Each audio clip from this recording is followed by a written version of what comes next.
She been watching me all night long. I don't cap, I'ma put on the phone. Metal bombs, they drop, I'm calm. Just put in like, honey, I'm home. Just put in like, honey, I'm back. Out of time, had to run up the sack. I was sleeping with the roaches and rats. Now my homies ain't going, got no time for that. Let's go, you miss me. Where you want me to kiss you? In the air like a frisbee. No, I beat by my business. Where the hell is my crystals at? I just set an intention. Where the hell is my pistol at? Makes the niggas come visit. Love from a distance.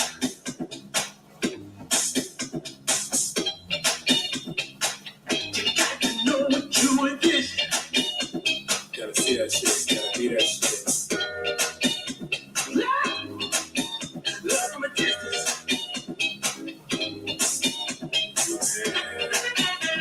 Fancy man, fancy car, and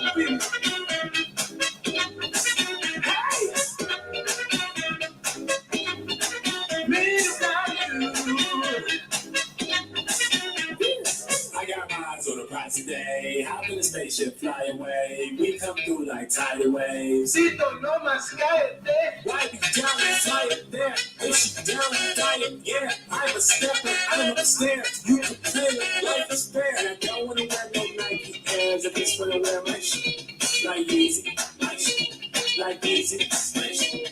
And I don't wanna wear no Nike Airs. I just wanna wear my shit. Like easy, my shit. Like easy, my shit. Love from a distance.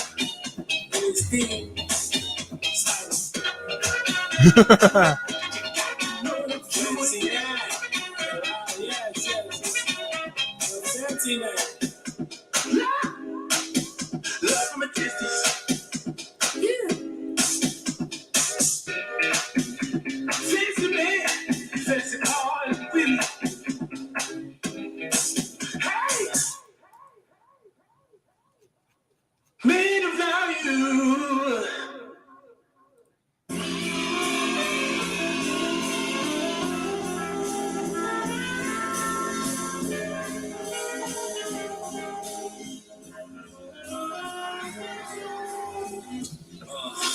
Rich in the mind and spirit, make a record so loud, bet you heaven can hear it. Angels wanna come down, party and get cheering. Started out with a sponsor, she started to get hairy.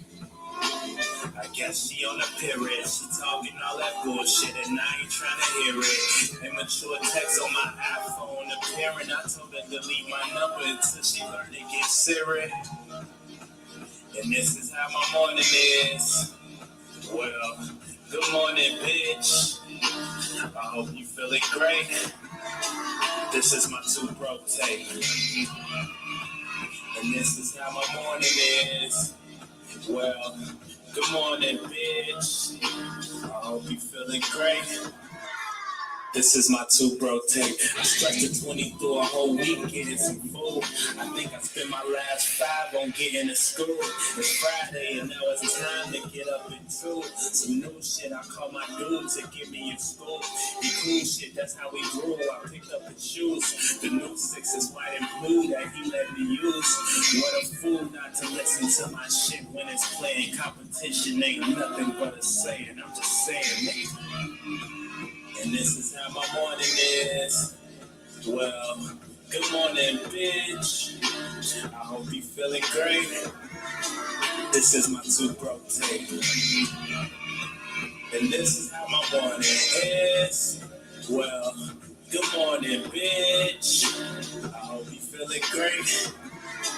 This is my two broke take. I talked to homie yesterday trying to get in a circle. My mans told me if I tried, it probably won't hurt you. It probably helped me out a little, but instead it didn't work. So take the elevator to the first floor. Got off it. Start hating politics in this game. I shot my music till they got some hollow tips in their brain. Now I got a little buzz just to lean on. But I want the glory. This is not enough. Yep. And that's just how my morning is. Well, good morning, bitch. I hope you feeling great. This is my two broke take. Ain't no back for some more. Now you like me before. Being on my own, now you haters have to ignore my presence. Found me knocking on the back of that door, boy. Just come around the way that's on the back of the store, boy. I'm about to start cracking cars or some shit. Sonny on the beat. 2080s in your street, nigga.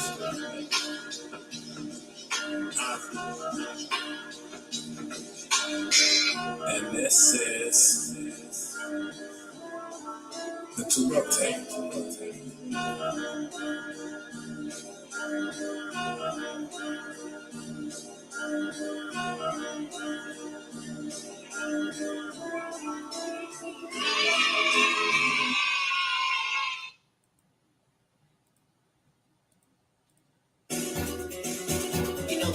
I sit in my Nigerian area space conference.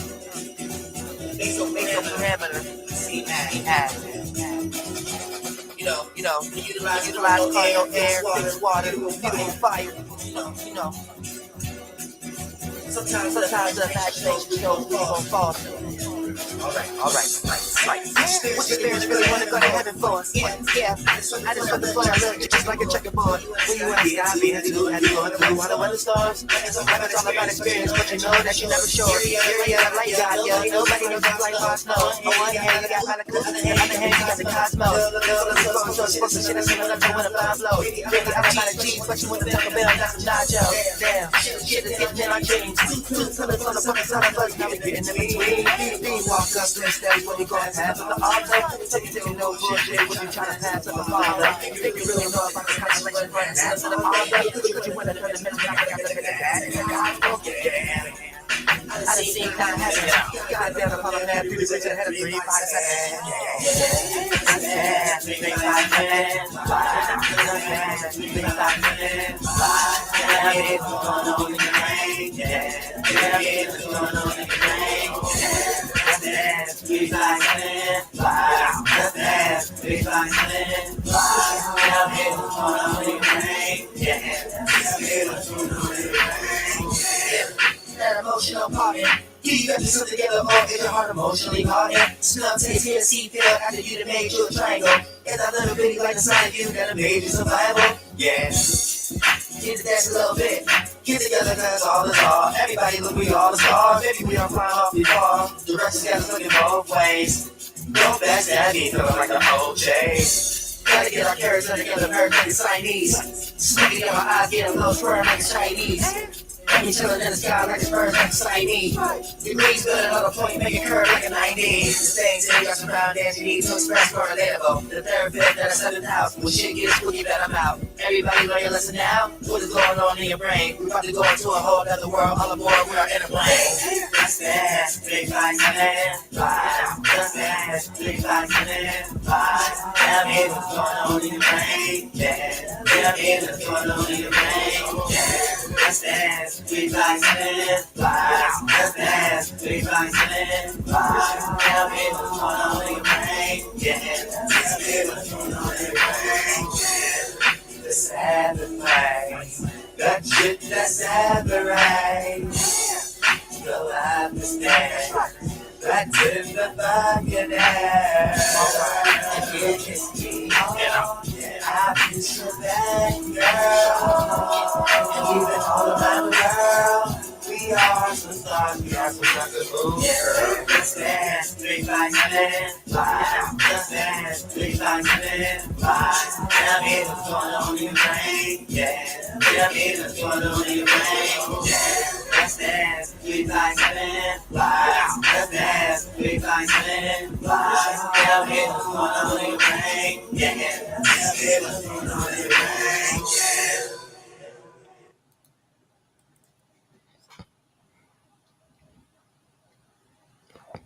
Welcome, ladies and gentlemen, to a most important transit talk.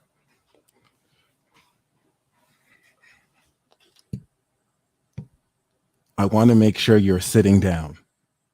It is time to enter the magic. Guys,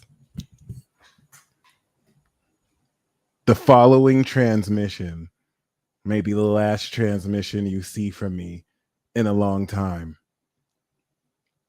In my incarnation down on this planet, I've had to play my role amongst others who are ready to break through into the revolution. Welcome to Mars and Gemini. Enter the Matrix. Many of us have put on a mask, and, well, it's time for me to unveil more of the truth than ever. Not that you aren't. I want to make sure we're clear here. There's nothing that I'm going to be saying right now that you don't already know. I've come out the closet as trans divine. I've only been acting like a human being. I'm actually a trans-dimensional alien, a fifth-dimensional unicorn, an archangel. Many of you already discerned this. And so the reason why I'm doing this live is because if you are watching this live video right now, you are the chosen one.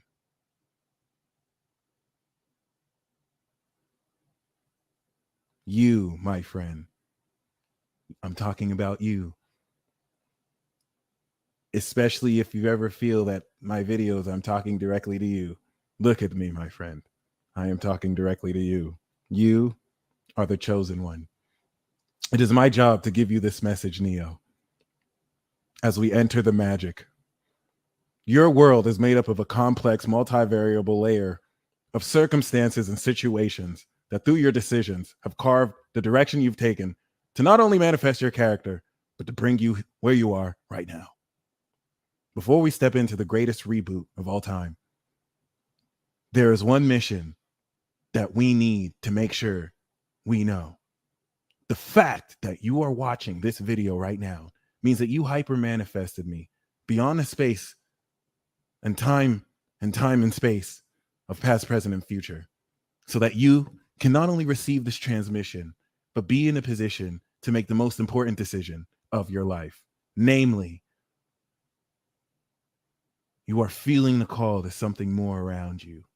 You are recognizing the true nature of the musings of your soul beyond what the deception of your own physical senses tell you day in and day out. My friend, you know you have an ability or abilities. Listen to me. You are magic. You have magic energy. You have magic power and or magic techniques. I'm going to tell you something that you've always known, but you may have suppressed. What if I told you if super advanced intelligence agencies in realms beyond your ability to discern physically have been looking for people like you? What if I told you that your life is soon to be sought after because you're on the brink of not only mastering those magical abilities right now, but bringing them into a way to not only resonate with the new world, which is why you're the chosen one, but to bring in new codes that not only break and shift the illusionary narratives that are misleading the whole collective, but bring in a new individuality that threatens the nature of this new world order. I can't believe you're taking me seriously. You're not taking me seriously. Y'all are laughing like shit. This is not a joke, ladies and gentlemen. I am Alien Morpheus, and you are Space Neo, and you need to understand. This is not a fucking game, guys! Bro, this is it! This is it! This is what you've been waiting for! Do you understand, son? Like, I've been talking about superpowers for like a hard 3.5 years, looking like I'm some Marvel nerd. You need to understand, motherfucker. This is motherfucking it. Do you not understand? They about to kill you. Do you not understand? They've been trying to retcon Leo's existence for 2.5 years. I tried my best to keep this in. I was like, Peace Stealer, I'm going to give a calm, regular presentation. No, fuck this shit. Do you understand?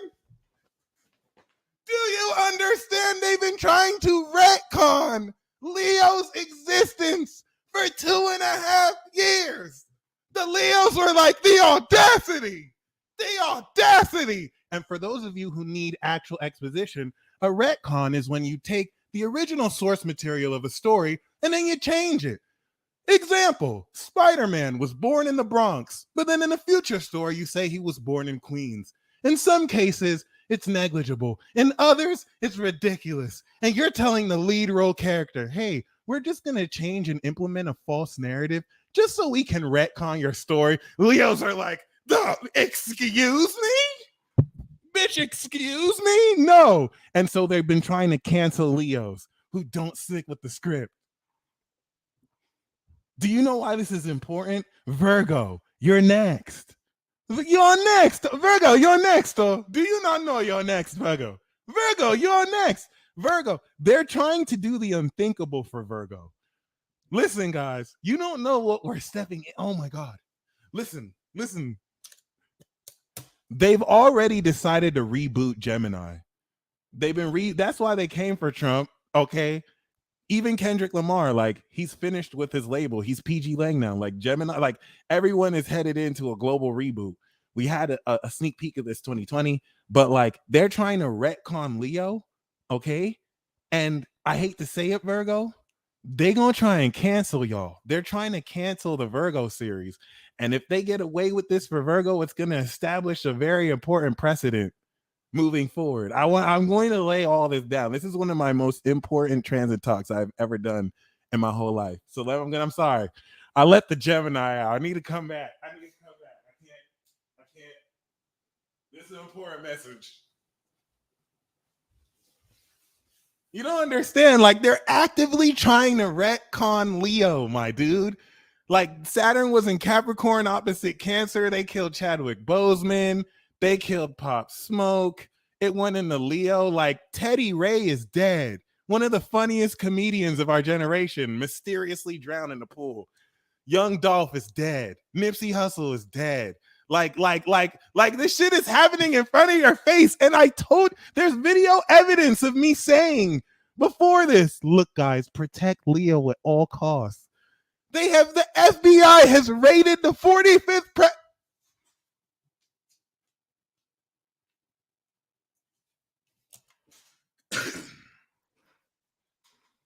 Virgo, you are next. Anyway, before they retcon and reboot all of existence, it was nice knowing you. What I'm going to tell you is the following message is going to be one of the most important messages I've ever said in my entire life. If you go back to every single one of the videos that I've made, it was really just a front to prepare you for this period. The fact that you are here means that you're ready to take your magical ability and techniques expressed to align you with the highest facet of yourself and expression to the next level in your mission to reintegrate this in experience. You are the revolution of the individual. Okay. I cannot speak loud. I didn't even know I had that setting. This is insane. I'm gonna work on this. This is very important, guys. Listen, Linda.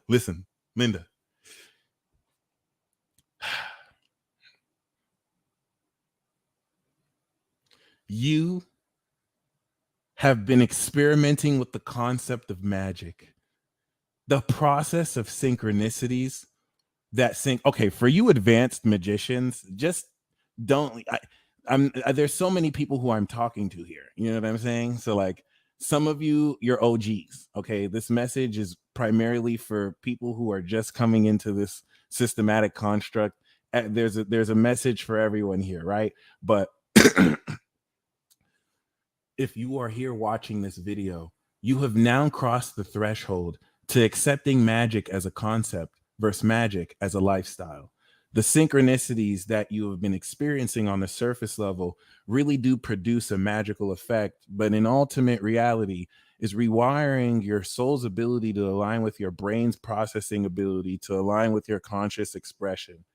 This is actually not only hyper accelerating the evolving of your soul, but this is also preparing the stage for you to practically express magic. This is where you come in. Magic expressed in the 1950s is not the same as magic processed and expressed in the 1500s, and it's not the same as magic expressed in 2022. Magic is life. You have idiots out here fronting like magicians, trying to research and study magic done by magicians in ancient past. It doesn't work like that. You have to tune into the present.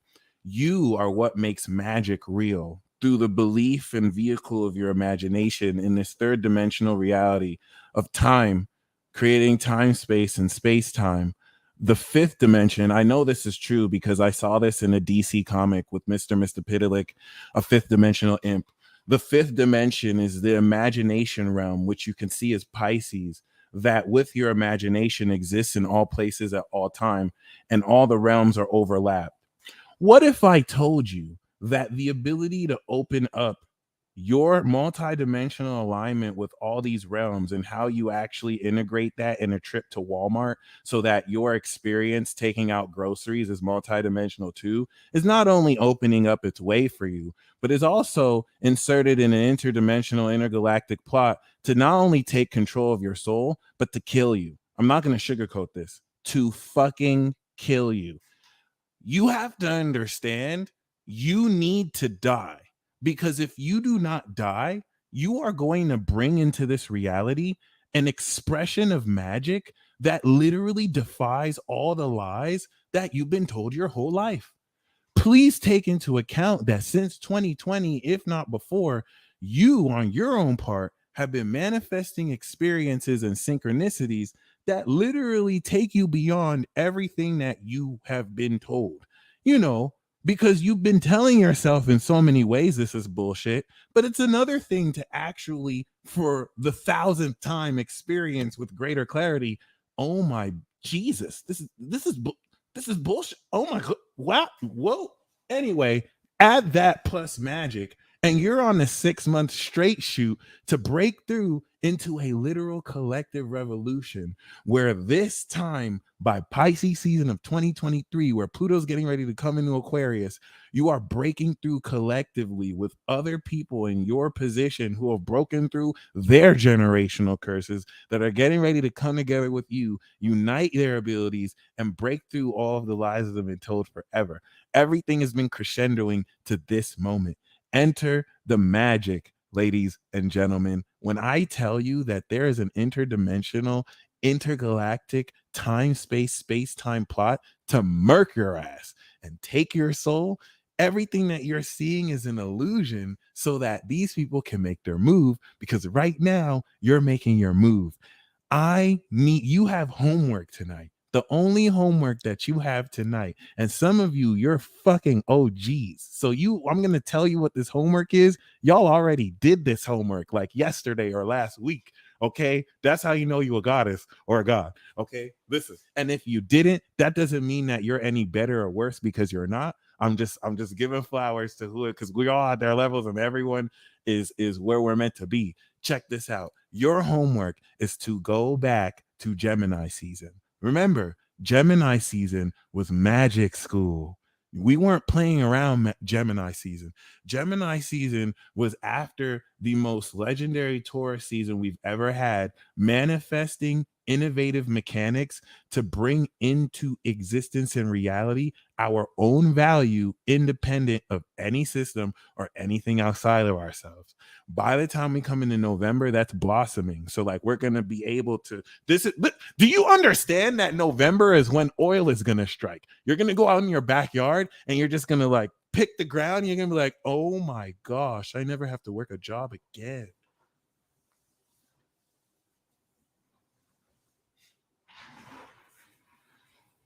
And if you're already in that position, you're going to be like, oh my gosh, I just did it again. Again.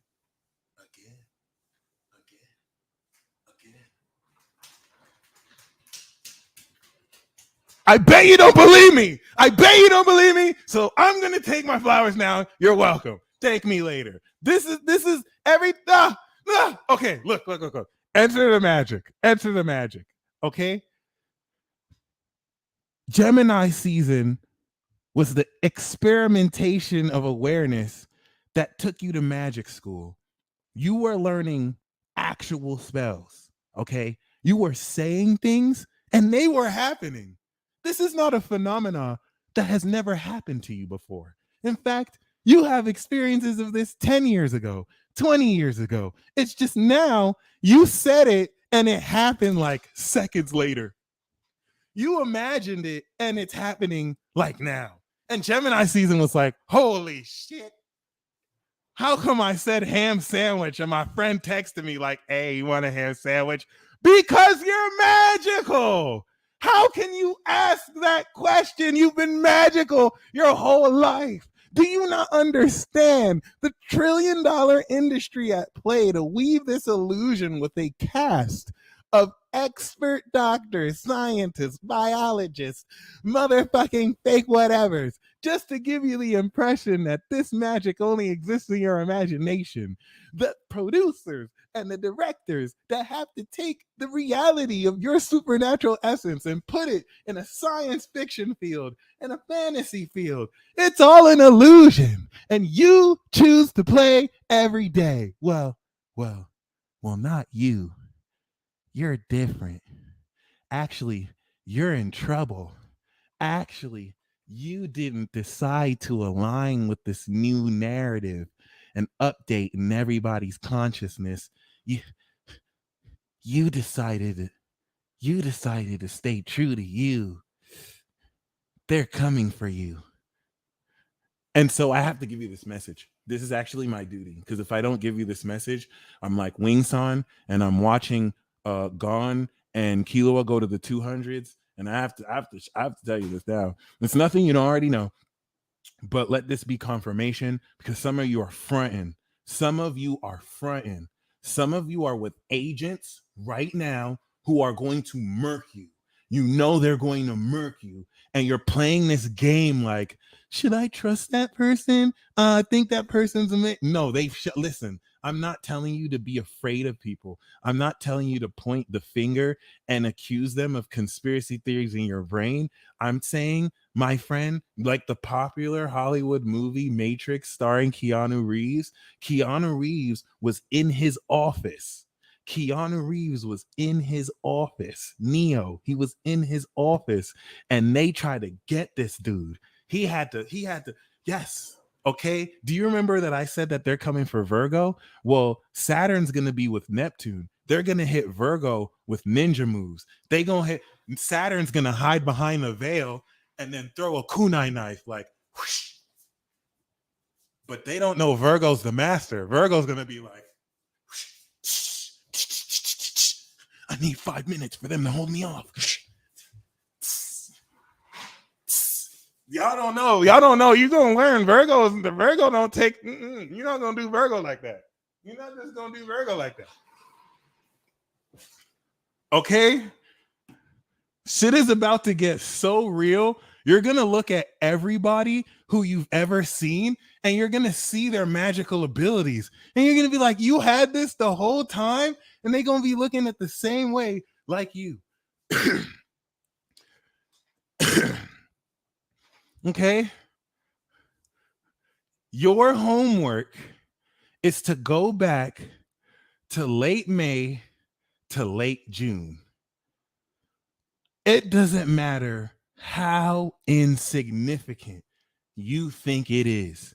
It doesn't matter if one time or day in Gemini season you were scratching your butt for 5 minutes. It doesn't matter how minute. You have to go back to every single moment you can remember in Gemini season and gain a very important gist of what you were taught. You are being presented and taught things at that period that are applying right now. And not only are they applying right now, Gemini season was magic school. It introduced you to the concept and reality of warping your reality real time in a way where you're no longer unconscious, but you're more aligned to the super conscious expression of it than ever. Think of it as a collective firmware update that through 2020 we've been evolving. It finished evolving through 2021, and now we're actually uploading it. Yeah. This shit is lit. Not only that, The reason why this is very important is now that we're in Virgo season, many of you who are taught this in Gemini, you are taught things by your higher self in subtle ways that now we're in Virgo season, you're going to understand the true meaning of, because you're in the real situational context. Let me give you an example. You are Neo in the office, and this Virgo season is, so Gemini season was magic school. Mars and Gemini during Virgo season is enter the magic. So this breakthrough phase is you taking everything you learned in Gemini season and directly applying it through real conflict. It's literally do or die. So like, it's not literally like you learn. It's not what you think you learn. Now you're having to take these concepts of reality warping in a nutshell. And the only thing is, the way we warp reality is different for everybody, because everyone has a different sun, moon, rising, and this is that chain that links to infinity that gives us the ability through this system to actually now create our unique expression of magic in our representation of the whole yada yada yada. You have to understand, I'm saying everything like I'm saying like a flight attendant, because this is our job, and so we have to actually say it like this. But I'm trying to tell you what they're trying to kill us. Oh, okay, look. This is actually not a bad thing. It's just going to be kind of jarring, because Virgo season is going to adjust your lenses, and it's going to take this idea from Pisces and Gemini, and it's going to make it very real. You're going to now take the context of everything that you've manifested the past 6 months and manifest legitimate proof that alien entities are possessing dark soul and spirited cursed hearts that are being used to kill you. Your elevation of magical proficiency is taking the concept of Gemini season. This nature of reality warping is mixed in with a myriad of manifestation abilities and techniques to upgrade the sense, Jupiter and Aries, of how you express yourself. So Neo in the movie The Matrix was running from people real time. He didn't have time to be explained what was happening. He came into a real experience of agents in the Matrix trying to get him. Your first mission is, are you going to trust your instincts, Mars, and follow the truth? Or are you going to give into the system and let them take you away? Because they're going to kill you. They're going to kill you. Some of you know what I'm talking about. Some of you have gained all the signs, synchronicities, and evidence, and some of you are still waiting for validation. You're either going to get it from other people at your expense, or you're going to give it to yourself and go on the most divine adventure of your life. I hope this message is hitting somebody, because this is very important. That Matrix is just a movie. This is your real life, and real life is stranger than fiction. Reality is stranger than fiction. Okay. The extent to which you are activating the unlimited infinite potential within you is making you of special interest to invisible forces and agents beyond your physical brain's ability to process, that are interacting with you real time. This square between Mars and the new moon in Virgo right now is literally not only the shift, but I want you to see this as the moment Neo in the Matrix knew something was up.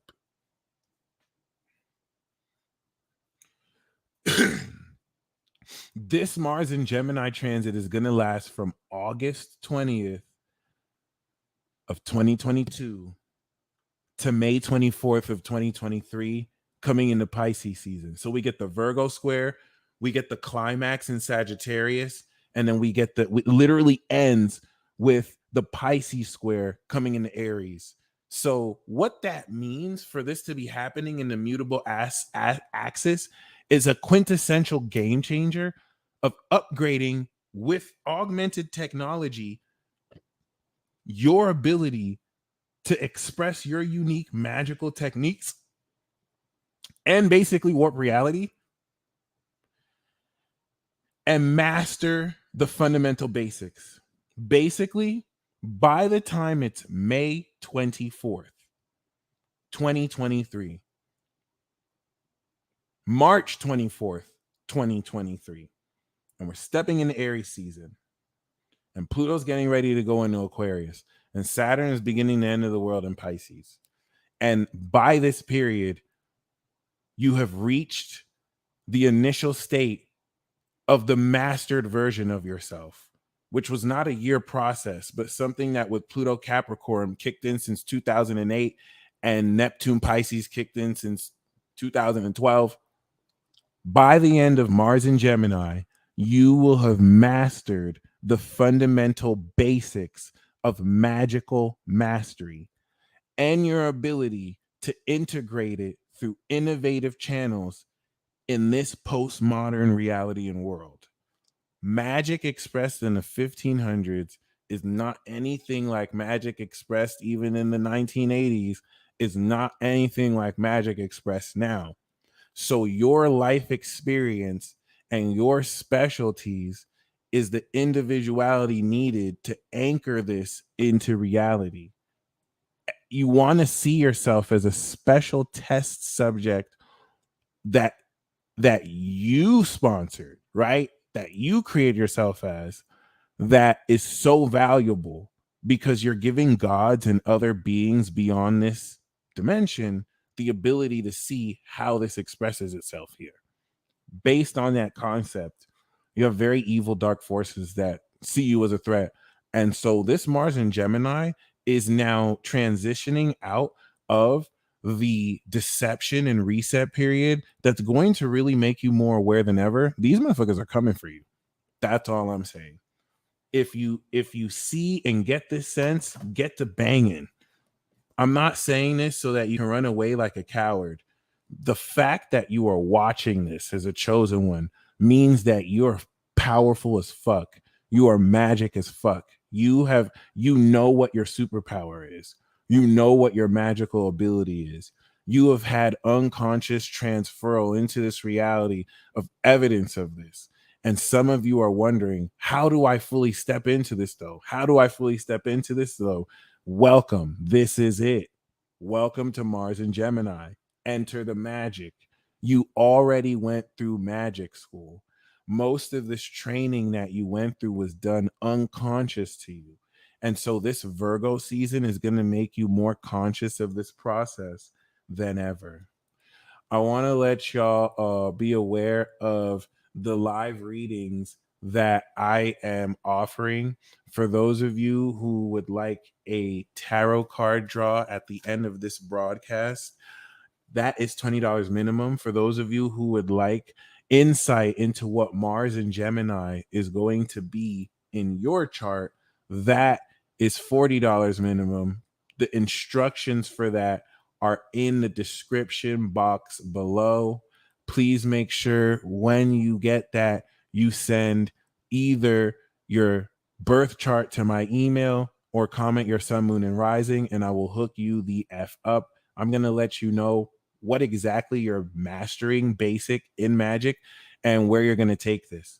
So, in a nutshell, the reason why this is one of the most important transits ever, you have to think that Mars in Gemini is in a sign of cognitive change in your brain's ability to process what's actually fucking happening. And then Virgo is your ability to analyze what's effing happening, because anybody can just think shit. But to be able to think critically, oh my God, that is like so rare. And then you have the ability to take what you analyzed and synthesize it to a higher meaning that's outside of yourself, Sagittarius. And then you have the legendary ability to understand the ultimate meaning why. And that's when you go beyond into a rabbit hole and you realize it's Pisces and they've been trolling you your whole existence. We're not there yet, though. Anyway, what's very important is that with this Mars in Gemini transit, before Uranus goes into Gemini and like we have flying cars and shit, what's very, very important is that you are fundamentally shifting the real, physical, behavioral, cognitive expression of your conscious ability to process supernatural magic experiences. It's very important that we take into account these experiences you're processing aren't necessarily experiences that are new to you. They are experiences that you have been doing since you have taken your first breath. It's just your proficiency to actually integrate and use them in such updated ways implements the badassery of your evolution. It's literally stepping into superpowers.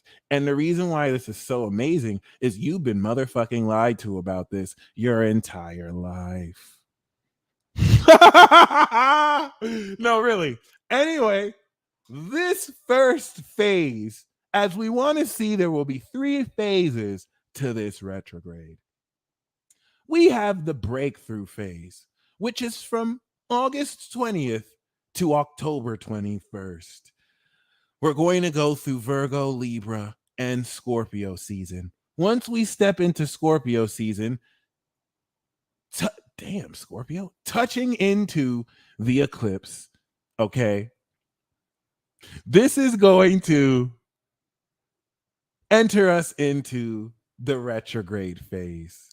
The retrograde phase will now be the adjustment period because over this breakthrough period, it will be the equivalent of manifesting your magical abilities in a way that, like Neo, shifts your understanding out of the old way you used to perceive consciousness as a peon in a cubicle versus realizing you may very well be the master of your fate. Ladies and gentlemen, now into Scorpio season is going to be the process by which you choose the purple pill or no pill. I'm sorry, the red pill or the blue pill. You're either going to go into the rabbit hole of the South Node in Scorpio, or you're gonna die. I mean, or you're going to get the blue pill. So what's very, very, very, very key here? The 3 phases of this is similar to Neo at the beginning of the movie to the climax, okay? Where, let me just say, the beginning of the movie to the decisive moment or the conflict, right? Where he realizes, oh my gosh, this world isn't necessarily what I think it is based off of real observation of everything that I'm seeing really happening. This is insane. Then we have, that's from Virgo to Sagittarius season. Then we have Sagittarius season to Pisces season. Okay. And Sagittarius season to Pisces season is after he realizes he is the one and you've mastered the basic understanding of your unique abilities and ability to use this in a real postmodern society with other people. Doesn't that sound fucking crazy? Welcome, enter the magic. Then we're going to go from Pisces season back to Gemini season where you finish the movie. All right. When Neo finished the movie, he became fully self-actualized. You are now beginning the reboot of 2023. Can you believe they're rebooting everything? And Virgo and Leo weren't having it because the collective overworked Leo and Virgo.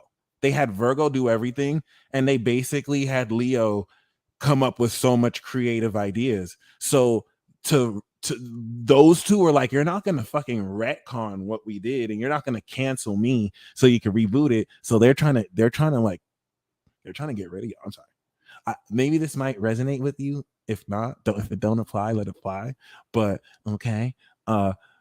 You're self-actualizing after Mars goes direct, and Mars coming through the shadow period is now approaching every situation that you went through the shadow period before this date, now self-actualized. Isn't that super badass? It's super badass. Okay, so we're going to talk about the first phase first, because this first phase is nuts. This first phase is honestly my favorite phase because it's the realist phase. Virgo is the realist, and it's happening right now. Right now, until the new moon in Virgo, is you want to think of that as the end of everything you've ever known. Okay. Because you're not necessarily fully aware of how deep this rabbit hole goes yet. You've seen synchronicities. You're getting ready to come into the shock of the fact that everything you've been suspecting is more than true, and that you've been gaslighted on levels unhitherto paralleled. But you're just such a badass motherfucker. So you broke through. And I'm not flattering you. Like everything that I'm saying, you have facts for. We're in Virgo season. This is a season of receipts. So right now, Mars is in Gemini. Okay. The kingdom, or if you want to say queendom of God or the goddess, is within you. Infinity is within you. Okay. There is a sacred activation through Mars and Aries that at the end of Mars and Gemini, you will have readjusted the situational context through which you actually express your abilities from can I really do magic to bitch, I'm magic, baby. Now, I know some of you walked into this chat already like that. So you're going to end this transit with other magical people like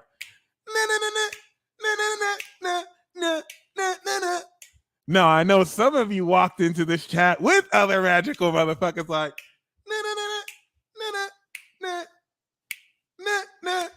you gonna have the whole world like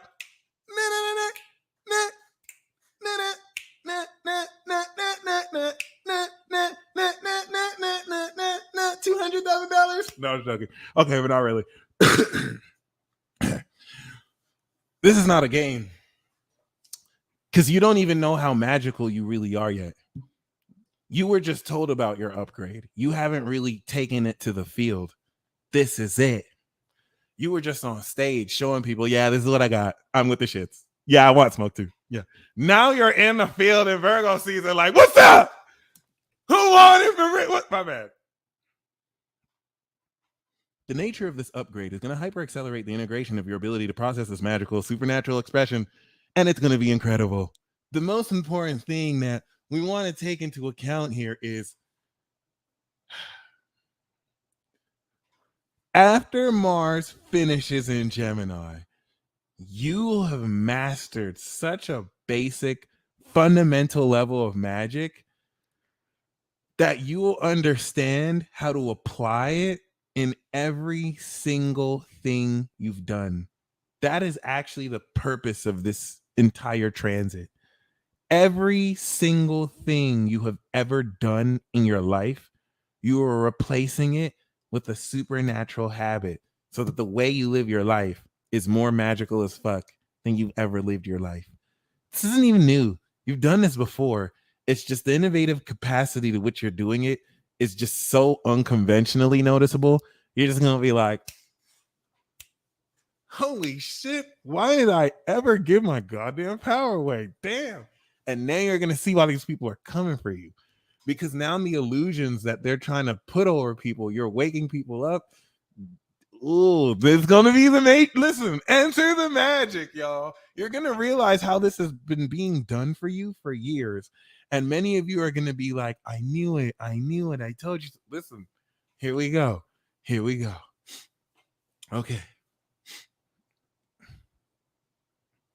By the time Mars goes into Sagittarius, you will have ascended and mastered your magic to your peak ability, like a self-realized Neo. Okay. So the end of Mars and Gemini is going to kind of be like a self-actualized Neo at the end of the first movie. Mars in Sagittarius is going to kind of like be Neo at the end of Matrix Revolutions or Reloaded. Subtle difference. Whereas Mars and Gemini is bringing you a fundamental mastery of the basics. Mars and Sagittarius on its way back around to Aries, which will probably happen coming into the end or middle of Saturn and Pisces, will now take this fundamental basic mastery of magic, like a Harry Potter who just finished his first movie and realized, oh my gosh, magic is real and I am that nigga. Oh my, I am that magic nigga. Now you're gonna take yourself to the end of that series where like you've gone through the lesson. Like the thing here is you're going through such a hyper accelerated progress of this process that it's going to shock even you.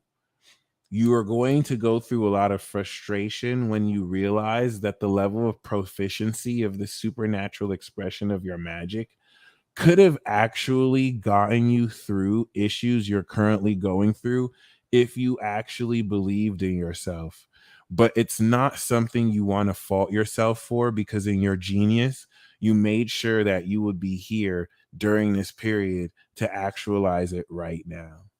The reason why I'm hesitant to really go into this is because I want to make sure we're clear. This is literally happening right now. Okay. The nature of your brain's ability to process the synchronicities your spirit is expressing has now finally more than ever reached a synchronicity point or a synergy point to where you can now practically weave multiple dimensions. Okay. I want you to take the following message of what I'm about to say, not only with a grain of salt, but if you want to, or you could take it like the cherry on the, or icing on the cake. If you want to deconstruct it and add to it and make it your own message, please do. I just need to let you know they coming for you. And it doesn't matter who you are, like you have magical potential. And so the fact that you have the choice to align it in your own integrity outside of their ability to control makes you a threat. And every single one of us in this world is going to have to make the decision to fundamentally stay true to this path or take the mark of the beast. Anyway, what's very key here is that once again, as we start this transit, this is happening right now. Okay. Right now, coming into the new moon in Virgo, what you're getting ready to realize is that certain elements of fantasy that you have been trained to accept as science fiction have been more real than ever. It's just relative to what's imagined versus what's real. We have the ability to use the tools of analogies and symbols. You're finishing the piece and connecting the dots to how these folklores and mythologies play out today, seeing real life lichens, vampires, recognizing that certain people have been literal agents playing some image but leading people astray the whole time, which is a form of their own integrity because they're true to that path. And this is having you see the true nature of people's spirits like never before. Okay. This is going to be shocking and jarring at first. And everything past this new moon, nothing is ever going to be the same. So you want to see everything from now to August 27th as you getting ready to release the old method of processing this mundane reality where the supernatural was laden in this entire time. Because this square with Mars is fundamentally shifting, moving forward with this new moon cycle of changing the way you literally process and behave. Mind you, Mercury of brain processing is going to be in Libra opposite Jupiter. So if Jupiter in Aries is your super self, Mercury in Libra is how to Clark Kent or express that super self in social channels. So like the new moon in Virgo is new magic. New moon in Gemini was a new magical ability. New moon in Virgo is how do we integrate everything that you've activated together at once.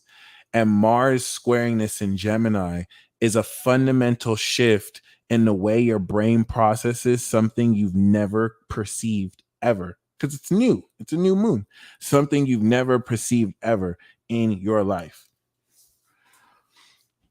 Kind of like watching someone levitate and realizing that the act of levitating isn't only new, it's something you do. You were asleep when you didn't, so you didn't realize that you astral projected, versus some of you that do know what, because not everyone who's listening to me is necessarily unconscious. Some of you are very conscious, you just don't know who you can talk to this stuff about too. So this is the beginning of integrating this socially. However, the breakthrough of this taboo and veil is going to make the counter forces in this duality more prevalent than ever. Okay. And Queen Dom, that was such a good question. I know you're joking, right? Because it's an amazing joke. But it's important to mention because Jesus obviously was Ophiuchus. He was the 13th zodiac sign. Well, I won't say he was Ophiuchus, but the apostles were the zodiac, and Jesus was our representation of being all the zodiac in one and walking with the zodiac together. Okay. But I'm going to say he was a Gemini just because I'm super biased. You know, Jesus was a Gemini just because it is what it is. It is what it is. He was like on the truth. No, I'm joking. Anyway, we know Jesus. Jesus might have really been a Virgo, y'all. Jesus might have really been a Virgo. You never know. There's a lot of virgin magic there. It is what it is. But yeah. I was gonna say he could have been a Scorpio. You never know. But other than that, I just kind of want to speak to the whole notion of how necessarily you process from now coming into the next 4 days that you're getting ready to fundamentally step into a new expression of your own magical abilities in a way you've never done it before. It is a legitimate step up into this full-on integration of immersing yourself into a multidimensional narrative that you have always been a part of your whole life. It's going to break you out of the shell and chain that society reinforced in order to nerf your magical abilities. And it's going to give you more real context than ever of how to express them. So all the details you need for how to activate it, once again, welcome. So the reason why this is very important is that the breakthrough phase from August to October 31st is going to consist in 3 phases. How you respond to psychic attack during Virgo season. This is going to lead into Libra season of presenting mastery of psychic battle. And then Scorpio season is going to bring the transformation of relationship dynamics and the fusion of magic compatibility once you've kicked ass and ticked names through the second boss battle and let people know, bitch, you're not just going to be projecting negative energies at me now. I'm slick with the spell casting. I am a spell, bitch. Like, people, you have to understand, people are going to be so shook. And that's why people are going to start coming for you. Because now it's not going to be that people are just kind of throwing stuff at you. Now people are going to get clapped. People are going to get clapped more than they were getting clapped. And people aren't going to be able to wrap their head around it. You're not playing around. You already gained wisdom through magic school in Gemini. This is you getting ready to practically apply everything you've applied. Now, the most important thing here is everyone is coming at this in different ways.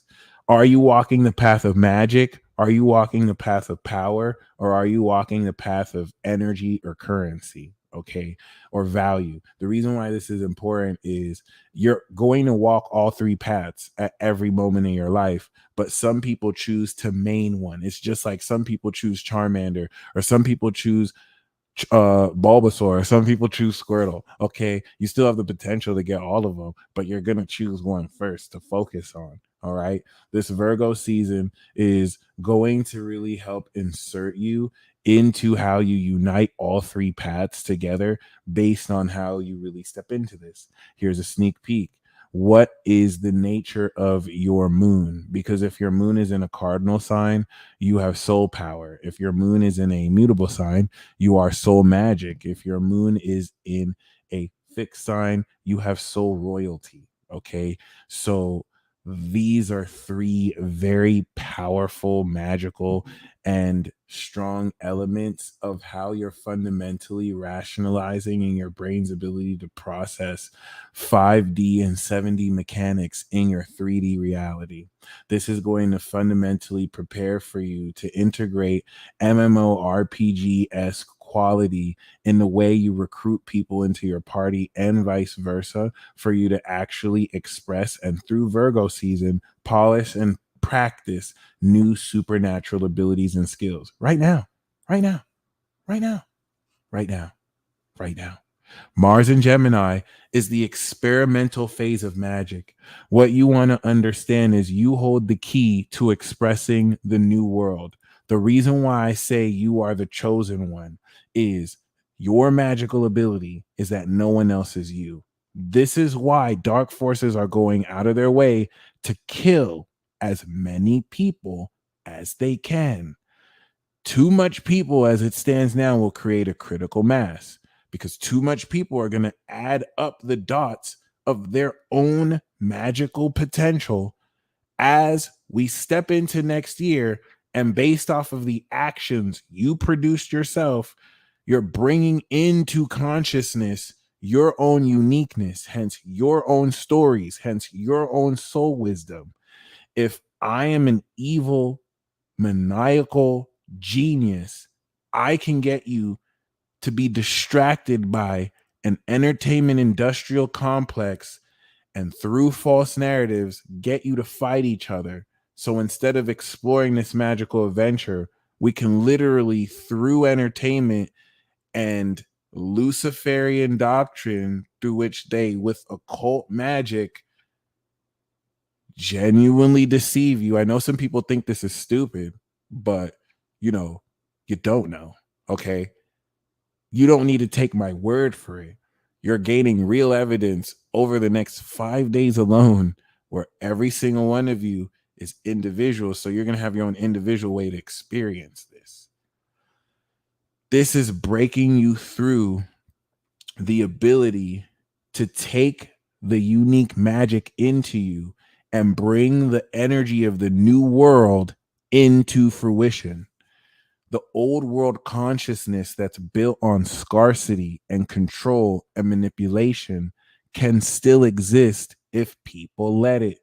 And so, in this revolution where courage is breaking through people's freedom of expression, false narratives and peer pressure, which is weak and deceptive, because these are weak little bitches who don't have any real power, okay, at all, are going to use coercion and fear to literally try and kill people.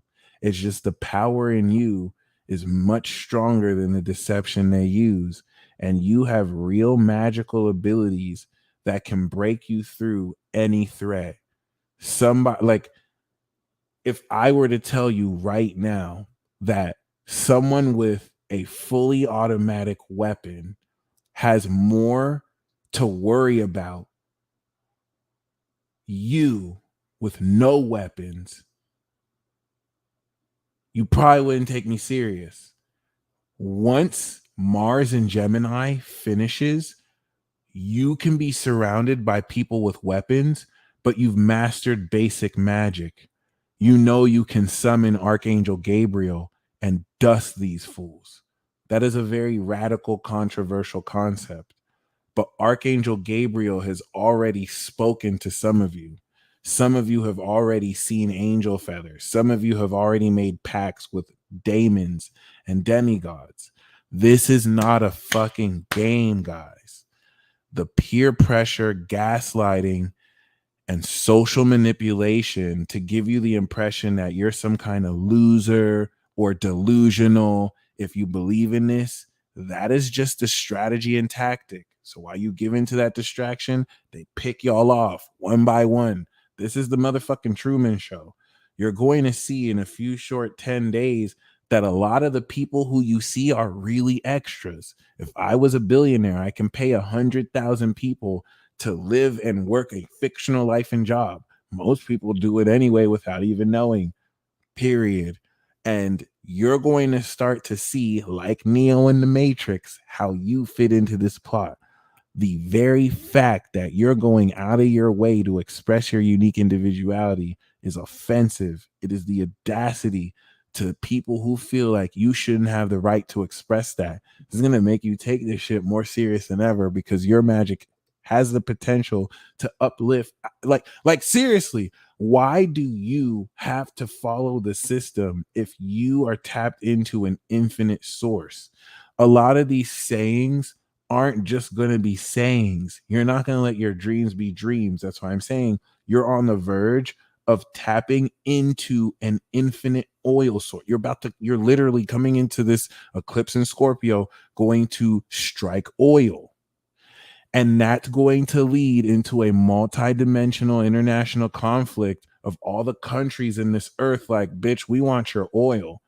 We have more weapons than you. We have more armies than you. And you're going to be like, bitch, this is my oil. You're not going to touch my oil. You're a badass. I like you. Most people would have folded. They would have been like, okay, I'll take it for $100,000. We'll give you 50,000, and would have just walked away like a coward.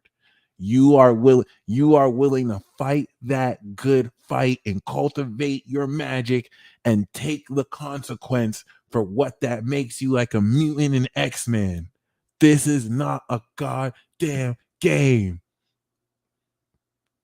I was waiting for someone to tell me to shave. No, I want to look like a bum. I want to look like a bum. Did you ever see John Wick?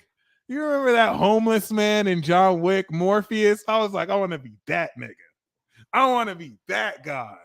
This lord of the homeless men. And all the homeless men then had hands too. You thought they were ordinary homeless men. I swear to God, do you understand? Like, if I awakened supernatural abilities and I never had to work a job again, I would just be homeless. It would just be a magical homeless man. I wouldn't have to report any income because I wouldn't work a job. And I would just use my magical powers to get so much money panhandling, and I'll just give it to the homeless people there, and I'll be your magical bum. It'll be the fucking best life ever. But anyway, other than that, okay, this is very, very, very. I was actually contemplating that too. Even if I didn't have magical abilities, I might just be homeless, get an RV, and just, actually never. No, see, I'm not even joking. Like, if I had a wife and kids, I wouldn't do that. But like, I'm single, so like, I could just be homeless and I can just fucking go around and just like not have to report mortgage or rent to the goddamn government and just figure out ways to just, live independently. But what if I told you, chickpea, I got you. I'm going to get you on that. What if I told you, right? Jessica, I got your payment like we're Enterprises. Nancy, I got you. Melissa, I got you. I got the Cash Apps. Appreciate y'all. I'm going to get y'all. We're going to do this. And thank you for the chart as well. Let's get it. Okay. What if I told you that you don't need to look for anything externally? That saying where it's all within. What if I told you there is like a detailed practical element where you really get that? I'm in every dream and nightmare. When you see me in your dreams. Oh my God, coming soon. What's so important is, you know what I'm saying? This is something that you're going to be so shocked in yourself now. This is happening now, by the way, because you may have underestimated your potential. You may have thought your own magical abilities was a joke. Now you're hitting the purpose of this breakthrough and adjustment phase is to be hit with real experiences that draw out the full nature of your magical potential beyond your own ability to push yourself through conflict, through joy, through stuff that you really love. Because this is trining Uranus in Taurus with the North Node, because of the stimulation with the square to Mars and Gemini. This is what's enabling this to happen right now. And you're going to fundamentally break through out of all of the ways people even super close to your life. Remember, in the Truman Show, Truman's best friend since childhood was just a lion ass MFer. Just no, I would never lie to you, Truman. He was part of the script. Like you're gonna see this. Your Pilgrim's Progress, baby. This is going to be some of the coolest stuff ever. It's like you're going to see betrayal like that, but it's not even going to make you sad. This is how you know you're on the wave. You're going to start to see the unlayering of all this betrayal, of all the people who've been holding you back, and it's going to make you more and more excited. You're going to be like, oh my gosh. Yes, you knew I was going to say that. Lion ass nigga. You knew I was going to say that. I tried. Yes. Devin, you're enabling me. You need to chill. So, like, yes, you're gonna be more excited. You're gonna be like, oh, okay, there's more to this. This rabbit hole goes deeper. All right. Stuff that would normally perhaps make you betrayed, you see beyond that nature now. Like you're going to completely finally have a solid way to move forward. And it's not that you didn't before. It's that there was so much more layers for you to unlock. Now you're at the completed stage. Okay. So you are birthing a constant through you as a unique being, and the variables that you present through how you do anything. Okay. This constant is resonating a chord of truth with other people who have seemingly different qualities than you, but will unite with you based on how you express this. The reason why this revolution is so important is there is a mass deception that has been happening, and everyone around the world has been awakening to this. Everything that has been given to us through the system reinforced the illusions. So we all know this is bullshit, but there was no proof because they rigged the system. Society is rigged. Enter the magic. You're so revolutionary. You have awakened your own ability to produce truthful situational context and proof through your magical abilities. You know what I'm talking about. Some of you can literally pull a tarot card and you can know what the president did yesterday. You're not supposed to be able to know. Do you understand what I'm saying? Some of you don't know some of you don't know that you're being watched because you are on YouTube reading for filth. And now intelligence agencies are like, nah, this bitch did not just read me for filth. Sir, we need to watch this girl. She's too psychic. What if she uses those powers against us? What if she decides to just read us? No, sir. We need to do something about her. You don't know that some people are talking to you like that. They're using the exploitation of the whole notion of all that shit's not real. That's a stopgap measure. Because what's happening now is other people are awakening their abilities too.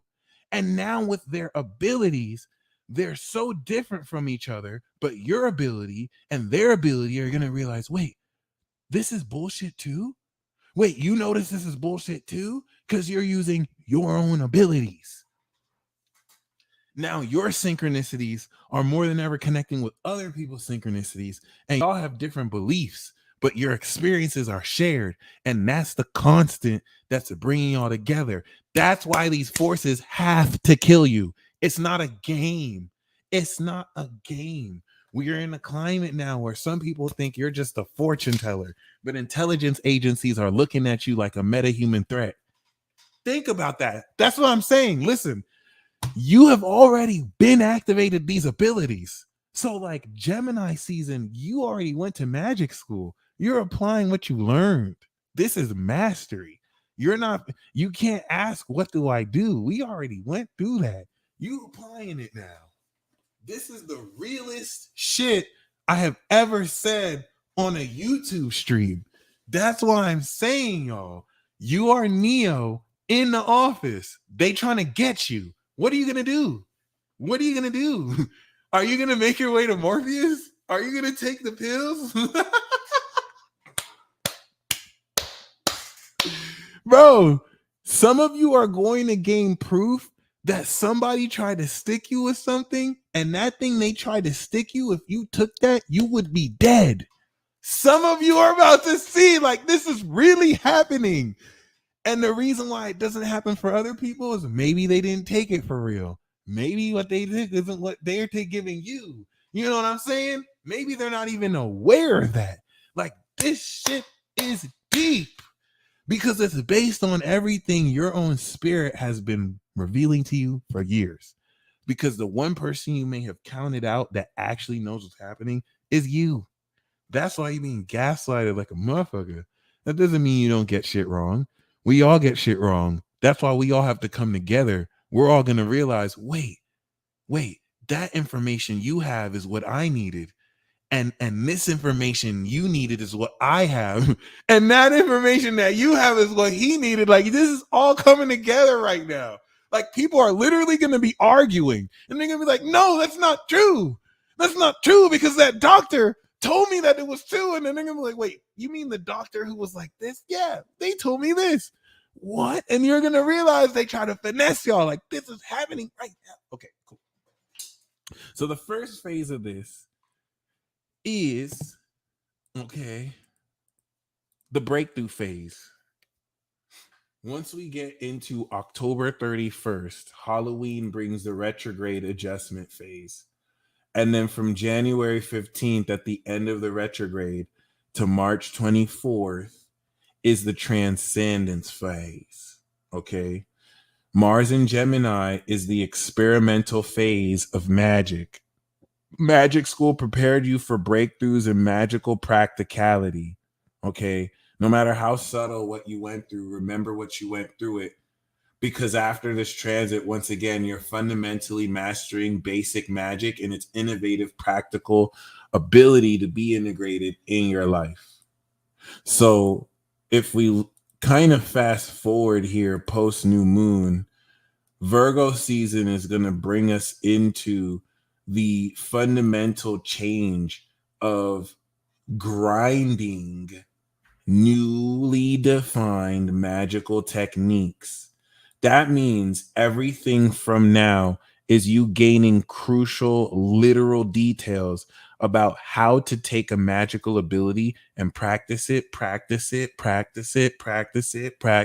make it perfect. Okay? That new moon is going to complete on the full moon. The full moon is going to completely harvest the new moon evolution we had in March that evolved your ability to believe it was possible. You see, in March, we had such a divine evolution. You came into the realization that certain things that you didn't believe was possible for you to do, you already did. Can you imagine believing something is impossible? And not only do you believe it's possible, you realize you've been done that. That was March. Am I capping? Am I capping? If I'm not capping, if I'm telling the truth, comment an exclamation mark. Because Gemini season was what applied this breakthrough in belief in the initial situational context of what to think about it. Now you know you've done it. Now you're starting to think about what you can do to make that more real. That was June. Okay. And now this Virgo season is completing the expression of what you believed was possible into you not only actually doing it, but mastering it in a way that advances everything, every way you do everything. Okay. When Shazam gained his powers, he can just charge phones with a zap.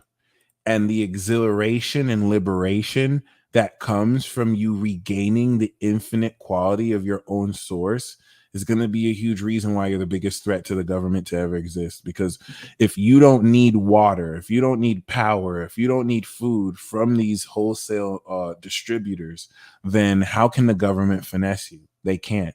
Now we have to get rid of you because you might tell other people that they have this within them too. You are a threat. I'm sorry. I don't know what else to say, but you're not going to go down without a fight. Like, I want you to understand you're already there and you have to take your time with this.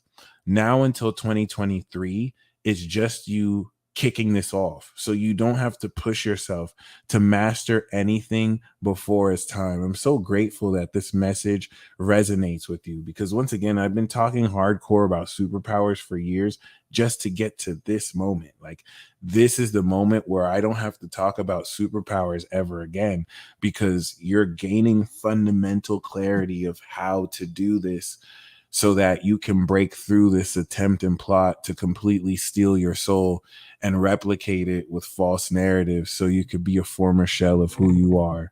Okay, it's worse than a Kids Bop marathon, guys. They really want to do this to us. They, referring to the collective, the powers, the principalities, the thrones, the fallen angels who think they slick, awaiting Armageddon because they didn't know that we're slick with this. Okay, you have skills and abilities. Okay, some of you, as we step into this Virgo season, that by September 10th, you've not only broken through your ability to apply them, you have skills right now that you don't even think are significant. You're doing it right now. Right now in your head, you think that in order to do something magical and supernatural, it has to be more difficult than what you're currently doing, but you're already doing it. You're already mastering it. The issue is you're thinking about it wrong. Mars in Gemini is fundamentally changing the way you think about your own power. And that's why you don't, all these pseudo intellectual spiritual gurus and career gurus are lying to you because they're telling you that the answer to what you're looking for is outside of yourself. It's in this technique you have to pay for. It's in this you have to pay for. No, it's actually in you. But like, there's a practical way to understand that. You can actually draw this. The way you draw this is as unique as you. You are re-changing the way you think about this based off of real experiences that showed you you're a magical ass motherfucker. Like, this is just facts at this point. You've gone from not really believing to yourself to believing to yourself more than ever. And you kind of have to, because if you let these people, that's the way magic and psychic battles work. It's psychological and philosophical. So if you let them with your actions, you can let people harm you. This is why you have to stand your ground. And when they hit you with fear, that's just a bluff. Someone hitting you with fear is so that you decide to do it. If you don't, the divine will intervene and you will see miracles because you got it like that. And this is you breaking through into this. Okay. The breakthrough coming into the full moon in Pisces is you coming into the divine transcendent understanding of seemingly useless or not that important elements of you that are so overpowered. You're gonna think, like, some of you are, listen, like, you're not gonna take this serious, but some of you are gonna recognize that every time you fart, a miracle happens. Can you imagine? You're like, every single time you pass gas, a miracle happens. I bet you would think so different about the way you fart. You'd be like, oh my God, I'm about to fart. I'm about to fart. Wait, guys. Wait. Oh, shit. It's happening. Take your phone. Yes. Hold on. Yes. Are you serious? It's a wrap. This is not a joke. You're about to recognize that, like, wait, I get laid every time I burp, genuinely. Like, it has to be a deep belly burp. I'm about to start chugging soda. Yeah, I want to come over. Oh, shit. Like, yes. You have unique, this is Uranus and Taurus. You have unique properties to the most mundane aspects of yourself that you've been starting to connect the dots towards, but you're like, no, I'm just being delusional. Pisces and Sagittarius know. Like, see, Sagittarius has been lying to you. Pisces has been lying to you. This is the type of person Sagittariuses are. Sagittarius will be in a cafeteria room and they'll see someone and be like, man, that's that bitch ass from my past life. This loser ass probably doesn't even remember me. I would whoop his ass, but I don't want to waste my time. Meanwhile, that whole person is, why is that person mean mugging me? I don't even know that person. Like, these people are ascended for real. These people are ascended for real. So Pisces is going to know the magical nature of their farts. And this, I'm not even going to talk about y'all. Some of y'all about to realize you magical. Shout out to Avery. Shout out to Avery Crane, man. Some of you about to recognize you are magical. You are magical. Yeah, Sagittarius doing that all. If a Sagittarius looks at you weird, they remember the past life you had with them. They did. They'd be like, and they know they can't tell you anything because you're not gonna believe them. But you know what I'm saying? You stole their cookies in the past life, and it's like, motherfucker, I want to beat the shit out there. You trying me? Now they're remembering the last. It is what it is. Look, other than that, okay, huge, very pivotal period. Because in you breaking through the way, like, if you knew that, you would never fart the same way ever again. Like, seriously, you would never fart the same way ever again in your life. And so, like, today and tomorrow is when you realize that you're a magical farter. Now, this is where the different levels, everyone, if in an RPG you can change your class. So your zodiac sign is like an RPG where you're born a certain class, but you can transcend your zodiac.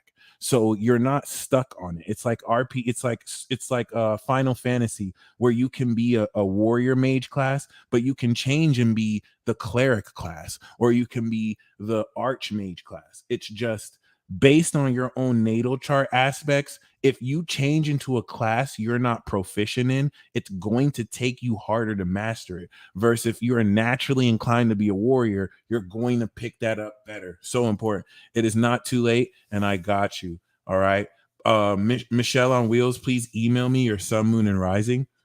Okay. And your chart. Or at least your sun, moon, and rising at thepeacedealer@gmail.com. Okay. So some of you are seers, and of course, everyone has all of this. So when I say the different types, everyone has the potential for all of this, but some of you are awakening a lot more focus. We have seers, okay? We have negators who can, and this is high level. You can negate any power. But that's all, but see, negators can come off as you're not gifted. Negators can come off as you don't have any abilities, but that's because you negate powers. Some of you are actual magicians. You're earthbenders, waterbenders, firebenders, airbenders. Okay. Some of you are activators. You activate energy. Some of you are manifestors. You manifest things to existence. Some of you are literal transformers. You actually can transform your state and access superpowers and abilities at heightened levels. Some of you can evolve things and evolve others. There's an infinite myriad of expressions of magic because there's an infinite number of ways to do anything. The fundamental way with which you're going to break through the psychic attacks and frame wars of people proliferating and projecting insults and opinions just to undermine your confidence is going to expose the psychological nature of how you threaten them. Thus the need to, I was just joking, dude, their way out of every situation because they're a weak little bitch. This is going to prepare for such considerable breakthrough coming into Sagittarius, where you see the ascended nature of actual magic being done in a way that no one has ever seen before, because Pluto in Sagittarius is coming of age. And so Pluto in Sagittarius is the chronicle age of people who are going to show with the internet. You're going to be seeing more kids just doing telekinesis. You're going to be seeing more kids prove that they have telepathy. You're going to be seeing more kids making videos of them floating stuff. And we're leaving the phase where it's like, okay, that's fake. That's fake. where it's like, no, it's actually not fake. And I can show you this again, like, bitch, I can levitate. Like, some of your kids have been able to do this. They've just been terrified about showing, because your kids have Neptune and Uranus and Pisces and Aquarius. And they tell you about the agents that come into this house every day, and you be like, my kid is talking about ghosts that come in the house. And so they don't want to tell you that secret because they know you don't believe. That's why your children aren't showing you their abilities more than you're showing you, because they understand what happens if you break that taboo.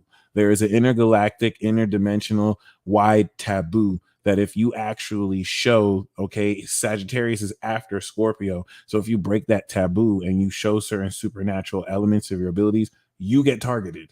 You will get killed. This is why Michael Jackson is dead. He put it in his art. Like, anyone who's ever put it in his art, they kill them instantly. Like, you can't do that. What they want to put in the art is their own version of black magic, is their own form of illusion magic that shows you how to use your abilities, but in a way to do what thou wilt. It brings you out of the alignment of God. So the magic isn't really true. It's like a fake version of magic that gives you power quickly, but it's fake. And you're feeding some like false God your energy. What you really want to do is express the uniqueness of your own alignment of soul, body, and spirit. And if you don't know how to do it, welcome. Enter the magic. You're going to know exactly how. And everything you've learned since June, you're going to actually act on it now too. But like, you're just so amazing. You're so inconceivably awesome that like there was never a reason to ever compare yourself to anyone ever. Like, you're fucking you. You're fucking you, and you fucking exist. Corporations know this. So they have to create a whole false system so that they can finesse you for years, and you can basically feed them your energy. Enter the magic matrix. So like, this is just the blossoming and unfolding before. This is a 6-month arc coming into Saturn and Pisces, where now everything is going to happen. This is going to get ready to change what is necessary here. Okay. So one thing that we want to keep in mind is that Mars in Gemini is going to complete the basic mastery of magic. Once Mars in Gemini is finished by March 24th, you will know exactly what abilities you have. Right now, you have an idea of what abilities you have. Like, the Sun in Gemini gave you that understanding. You are going to understand exactly what abilities you have. Like, I have this ability, it does that. I have this ability, it does that. And you will know how to use it in every practical situation. The basic mastery of magic, Jacob Proctor, please look at the description box below or the ticker below, and I got you. You'll see the instructions. This is going to let you know basically the basics, your individual expression and proficiency with magic. So the basics of magic is how well you can use magic as an individual. And then the intermediate level of magic that we're going to start to learn once Mars goes from Leo to Scorpio is the social axis of magic. How can I now integrate what I learned about what I can do with other people? How can I build techniques and situational context with the world around me so that I can learn real time? This is an intermediate axis. Basic magic is your ability to perform spells. Intermediate magic is your ability to use spells to problem solve real time without reading a book. It's like, okay, this is happening right now and I need to use. That's intermediate. And then the professional or the pro level is Mars and Sag to Mars and Pisces, a God level ascension that transcends you out of how you think about yourself, because now you're taking it to another level. That's the easiest way I could say it, but it's basically beyond what you're doing now. And you are so fascinatingly amazing that you're bringing in the uniqueness of yourself to magic craft, new magic, new abilities, new techniques, new perspectives in order to harness this magic in new ways. That's why I'm saying magic in the 1500s is not like magic now, because the way people perceived reality is nothing like it is now. Even if it was a little similar, we have smartphones, so like it's so much different. But what's so awesome is you. But what's super awesome here is your higher self too. No, but your ability to kind of like weave all of these facets is putting you in a position to really break through now, literally now. Like we're in the breakthrough trade. So as you can see, this is the Libra season full moon. Virgo season is going to let you know how to fundamentally, through your own unique way, interface all of the psychic attack you've been experiencing since we have awakened to a greater level the integrating mainframe of all our minds so that we can process these things more fluidly. And it's so much deeper than everything I'm saying, but this is just the best way I can simplify it. Libra season is going to have you now present this to people. So it's like you've been practicing self-defense all Virgo season. Second boss battle. Someone's going to try you Libra season. And you're going to let them know, bitch, I am not the one. I am not the one, no jutsu. Whoosh. And you're going to do it. You're going to break through. That's why this is a breakthrough arc. When you break through, we're going to have the eclipse in November too. Now, key note about November. November is going to be after October 31st. We're going to start to see the retrograde of Mars in Gemini.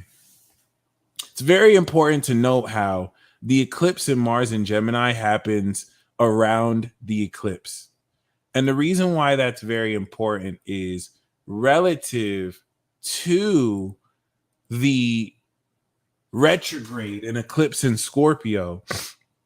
This is the crystallization of the most significant aspect of this eclipse period and transit. Giselle, thank you very much. I got you. Okay. Psychic attacks happen so frequently. So the way you address it in your relationship with this by Scorpio season is going to fundamentally transform, because you're going to practice a new self-defense technique physically and psychically. Some of you could actually figure out a new physical self-defense technique. You're going to apply it in October. And then in Scorpio season, now that you've applied it, you've now drawn a new boundary. If anyone crosses that boundary, you have the I am not the one technique. It is the I am not the one technique. That's what you're going to master. Then you're going to transform your whole world, because now you're not the one. So like now as the results of your partnerships, people are now talking to you about you like, do you know that person's not the one? Like, yeah, no, someone tried that. Like, so now it's different change. Then you're going to step into Sagittarius season. So the purpose of this adjustment phase is as follows. You're expressing yourself beyond what you're capable of expressing right now or what you thought. So now you're going to adjust into a phase that is balanced for you, so that you're not doing too much, but you're also not doing not enough. Okay. This is where during this adjustment period, so that the retrograde, now that you've broken through how to use your magical ability, now this is like a montage period where you're ascending your magical ability past your mastery. From now until October, you are mastering your magical ability as you process this in the system pre-final boss battle. Okay, the way that your magical proficiency operates within the context of a social norm. October 20th to January 15th is now stepping us into this breakthrough phase where you will reach climax and ascend your magical ability. Okay? So the reason why this is important, everything we're going through now until like Sagittarius season, you're gaining real context for the nature of your magical ability. You're going to learn the rules on how this fits. It's going to literally be like an anime. Like some of you are going to figure out, oh, there's certain conditions I need in order for this technique to activate. Others of you will find, okay, I don't need any conditions for my technique and it's powerful, but these are its weaknesses. you're going to start to recognize the context in which your abilities activate. Does it have to activate individually? Does it activate when you're around other people? What's its strengths? What's its weaknesses? You're going to really figure all these mechanics out, and you're going to learn the nature of it. Is a fire nature? Are you a water bender? Are you an air bender? This is real critical contextual information that, because Uranus is in Taurus, you're just going to remember stuff you've known since past lives. It's going to be weird. You're going to remember, you're going to learn things for the first time you've always known. So like everything's just going to come together. It's a hyper accelerated learning process with supernatural mechanics that's going to make you wonder why you gave your power away in the first place. Remember, all of this is leading into a crystallization of the fact that you're infinite. So like you're an infinity year. You are an infinity year. You are an infinity year. Right now, you're giving your time and resources to someone who is drastically underpaying you what you're worth because you decided that. But you're an infinity year. You don't need a liquefier. There's no bank that exists in this world that can hold your net worth. You don't even really need a bank to hold all your money. So like this is a fact. What you're learning is the ability to harness your energy. Imagine if you were an infinite ATM, but you had issues of learning how to actually access that. And for the first time ever, you're learning how. It's not the first time you're accessing it. In times in need and miracles when you need it, you've accessed it. And then recently you're like, what the fuck?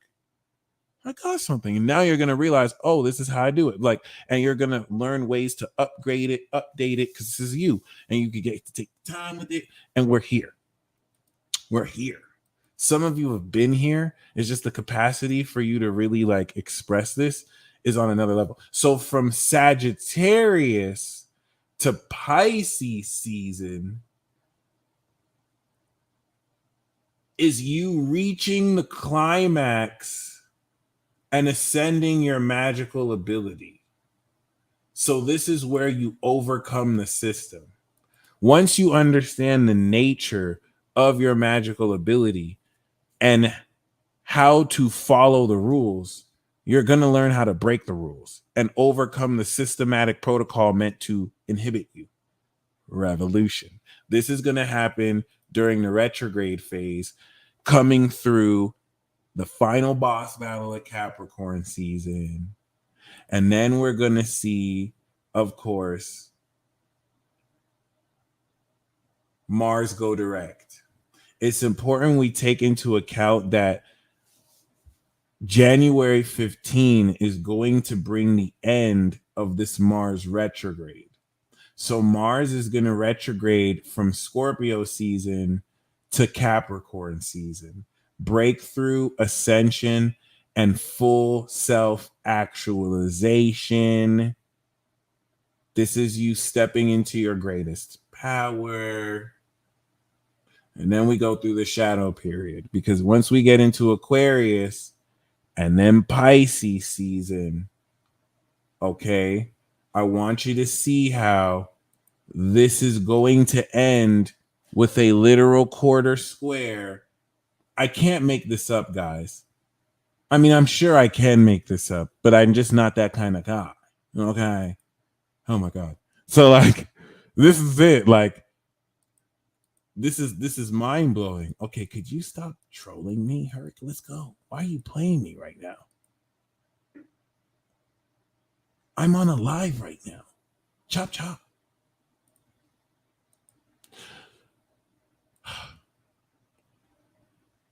Is it because I need you? I don't need you. I have Planet Watcher. It's just not ready yet. All right. So as I want you to see how Mars is slowly but surely getting closer to the sun in Pisces. Okay.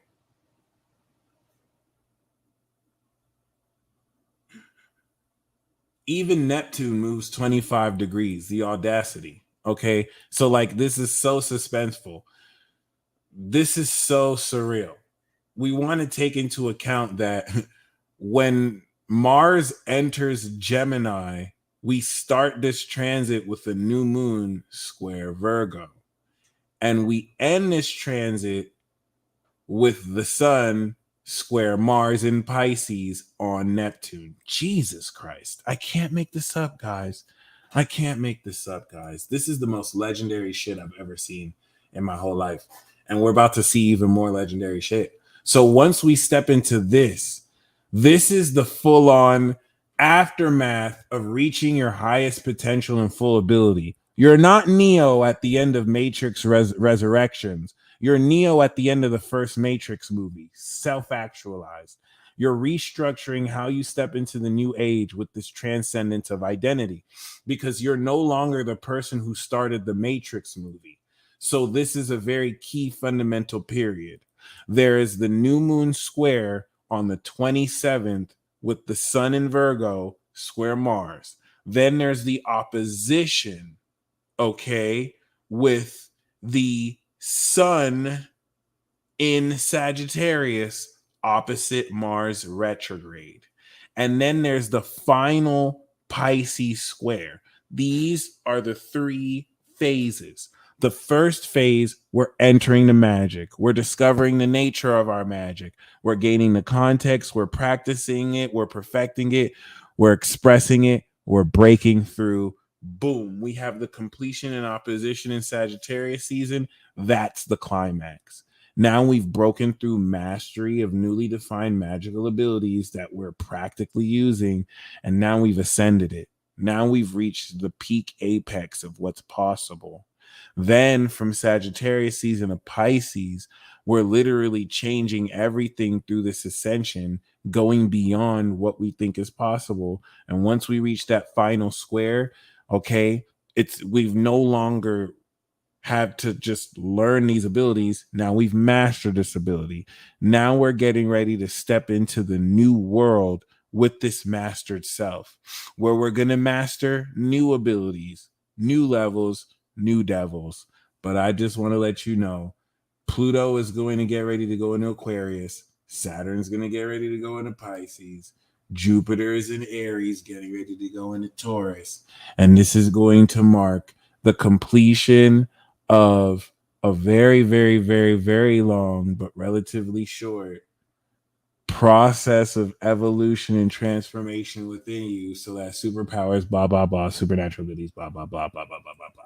And that, in a nutshell, is Mars in Gemini, ladies and gentlemen. There's a lot more that I want to say, but I think I can end this here today. One thing that I want to make sure we're clear on here, there are several distinctions that you want to be very clear on, because people are going to try and gaslight the shit out of you, and it's not going to be surprising. You want to be mindful of people who tell you about magic versus people who show you magic. What's going to happen is you're going to connect with people who are your tribe. You're going to connect with people whose magical abilities are soulmates with your magical abilities. It's not like you're soulmates to them, like your abilities are soulmates. Fascinating, which means you're soulmates too, right? But in a complementary way. There are going to be people who say they are. Like, oh, I agree with what you agree with. Oh, I'm your soulmate. Like, they're going to say it. And then there are going to be people who show it. Some people might show it by saying it, but at least when they say it, it's backed with actual facts and magic. Okay. Some people are going to show you this in ways that don't try and manipulate you. You want to understand the distinction between those who correct you in alignment with integrity versus those who are without integrity. So some people will put you in check because you're not aligned with your highest self. Other people will try and put you in check because you don't give them the opportunity to manipulate you. And you want to make sure you're aware of the difference. You're also going to understand the revelation of who is who based on their nature of magic and how they integrate it. You're literally, as the first thing that's going to happen when you fully understand the nature of your magical ability, or if you already understand it, confirm it through other people, is understand the nature of other people's magic. And you're going to understand things that betray the mask people have been putting on their whole life. Some people have been fronting like a waterbender, but they're really a lightning bender. And you're going to be like, wait, you belong to the fire kingdom? Wait, like it's going to be huge twists. You're going to understand why people made certain decisions that they have made with you. And the more you step into this magical mastery, the more you are going to get psychically attacked off the wazoo. Okay. Because this is an alignment process that's going to put you in a position to step yourself out of these false narratives. It's going to make you more of a target and more noticed by people who you're not aligning by these false narratives. You're literally going to stick out like a sore thumb because people are going to be like deception, deception, deception. You're not going to fall for it. And people are going to wonder why you're not falling for it. And so you have magical abilities to equip you for the attacks that are going to be taken on you. But like Neo in the Matrix, he didn't really have the luxury to make a mistake. He had to believe in himself, just like you believe in yourself. And you breaking through. So thank you for tuning in. Okay. Before I do the live readings, I am going to look into what the tarot may tell us about what we may be able to expect during this transit. I want to thank each and every single one of you for just keeping it real with me. I put my heart into this because this is one of those broadcasts that because I shared, I'm probably going to be targeted more than I am. And a lot of these gaslighting, vibrational gang stalking, you know what I'm saying, facets that were very subtle are not going to be so subtle anymore. A lot of these moves that were done in secret are not going to be so secret anymore. And the purpose of this is to just scare you. But you don't have to be afraid. You rock with an intergalactic crew of BAMs. Just look at this chat. All right. I appreciate every single time you've tuned in and listened to me. And if you start to see some of your greatest heroes and influencers get killed and pop left and right, don't be afraid. Don't be scared. Take everything that they taught you and move forward with it, because we may have just served our purpose. I don't plan to go anywhere anytime soon, but just remember, you didn't learn from these people who taught you so that you can get stuck on their guidance. Even myself, I am just but a humble guide in your journey. So that being said, you're going to feel more psychic attack, but the nature of this psychic attack isn't like before, coming from a pretentious, oblivious mob of fake idiots and weak little bitches that are just intimidated by your power. Now it's being expressed by people who have everything to lose and will be coming at you with more ferocity because you have the audacity to stay true to who you know yourself to be. Fight that good fight, and just thank you. Thank you for just being so amazing. Really, we need you. Okay. So anyway, Aries, the message that we have for you is the 5 of fire. Okay. This is literally you you're literally going to catch hands. You're going to catch these hands and you're going to beat the shit out of people. This literally says conflict with others. So Aries, of course, you're just going to be smacking people left and right. And we have the 8 of water. You're probably just going to recognize, you know what? I'm good on this. Y'all are trying to play me. You think that Aries, you're dealing with people who think that you need them. You're dealing with people who think that you need them, and you're dealing with this weird ass sense of competition. And this isn't just for Aries. This is Aries' message for you. Aries is saying you're dealing with this weird ass sense of competition where people are moving the goalpost and acting like, oh, you need us, so you need to bow to our hoops. And Aries is literally just saying, yo, smack these people and get the hell out of here. Let these people know that once you leave, they need you. You're the one. They're not going to find another you. Okay. I love how Aries' message was just straight to the point.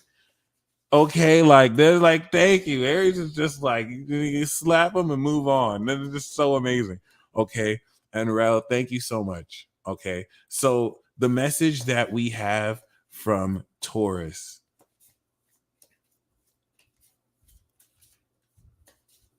I love it. We have justice. Okay. Taurus is saying stand up for your beliefs because some of you may be outright outnumbered by people who are just delusional and doing what they're doing because it's popular. Justice is saying you know what's right because you're risking everything to do what's right. Did you think heaven did not have your back? That's not what time it is. And we have this with the Empress. There's lavish abundance here because you're reaping what you're sowing. And the actions you took were out of the conviction of beliefs you were ridiculed for believing, but you knew were right. And so come on and get this blessing. Okay. Thank you, Taurus. This is the message that we have from Gemini to you. What's also very important about this Mars and Gemini transit is that this is going to be for Virgo season, the first stage of people changing the way they look at you forever. Like people are going to look at you like they've been looking for you their entire life. And for some people, they're going to be so happy. This is for every sign. For some people, they're going to be so happy. You know what I'm saying? And appreciate you. That is an amazing compliment. I really do appreciate that. For some people, they're going to be so happy, like, oh my gosh, this is amazing. Other people are going to recognize they took you for granted and they may never have access to you again. So people are going to change the way they look at you forever. They're going to look at stuff you've always done in a new light. And this is based on stuff you've already done. So for Gemini, we have the 5 of Earth, the wisdom to accept help from others. And we have this with balance. So Gemini is saying, look to where you have lack. You want to bring balance to areas in your life that you are not nurturing and you are not necessarily focusing enough attention to, because the promise of Gemini for you is to balance anything in your life that you may feel you don't have enough of or you have may taken loss in. These messages are hitting. Okay. So by the way, for any of you who would like a live reading, please do not hesitate to join the queue. I got a lot of your Cash Apps and PayPals. Thank you all very much. And for those of you who would like a reading, I would like to extend forth an exclusive discount code for anyone who would like an exclusive discount code that will last until the end of the month, August 30th, and you will get 50% off any reading or report. Email me, enter the magic, and I will email you an exclusive 50% off discount code that will last until the 31st of August. Okay. That being said, all you have to do is email me, enter the magic, and I will give you this exclusive discount code at the end of the live.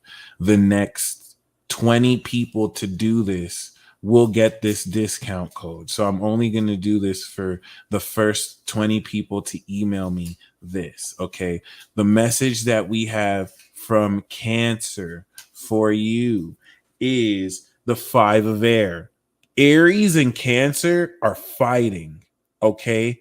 For Aries, it's a physical fight. For Cancer, it's a verbal fight, but both of you are scrapping, okay? This is a misunderstanding that is being made clear. What's the timetable on a reading? You actually will schedule when I work on a reading or report. So my schedule is open right now, but you'll basically choose when I hand that in. So we have the 4 of fire. You are going to overcome miscommunication. And the message of Cancer for you is people have been trying to play you. You are so incredibly gifted. People have been trying to put this illusion around you that you're misunderstanding, you're troublesome, you're weird. And so you've been around people who've been purposefully gaslighting you. Like, I get the vision of Cinderella. Like, you're very gifted, but around other people, they'll act like your gifts are useless and like you're weird. And so the Four of Wands is you're manifesting authenticity around people who actually dispel that illusion. And they're like, oh my gosh, you are so gifted. Like, you're completely celebrated. Okay. And like, it's going to shock you at first because you knew you were gifted, but you didn't think that people really knew. And you're meeting people who aren't on that bullshit that people around you are on. And it's gonna piss off these people because they're gonna realize, damn, they're breaking through this illusion we set on. And it's gonna really step you out of that old frequency into this frequency and bring this into you individually and how you kind of maneuver that too. So thank you, Cancer. That was so awesome. The message that we have from Leo to you. Yo, this is it. This is such amazing breakthrough. Like, we got this. Oh my goodness, I'm so excited. I'm so happy. Okay. So the message that we have from Leo is the 9 of air. Yeah, see, there's a lot of psychic attack coming through. There's positive messages, but it's breaking through the psychic attack. So obviously Leo is saying y'all getting psychically attacked. The sleepless nights and this anxiety you're coming into is not coming from just you. There's the aspect of you that are unconscious processing of your own shadow, but then on top of that, there's also psychic attack. So this is you processing this anxiety. I knew it. You're breaking through. Ace of Earth is not only transmuting this into a new way to manifest, but you're breaking through into new money. Leo is saying that some of you have reached the darkest before dawn, the end of that difficulty, and you're breaking through into a new seed. Leo is also saying that with the Magician, you're striking oil. You're coming into a new way to make money without even needing to work a job. Like, that's the best way I can say. So it's like you decide your value. You're no longer, you know what I'm saying, needful of it. Okay. So next we have the message from Virgo. Lilac, thank you. Like, these messages is not playing. Like, whew. Let's get it. How was what did you guys think about this Mars and Gemini message?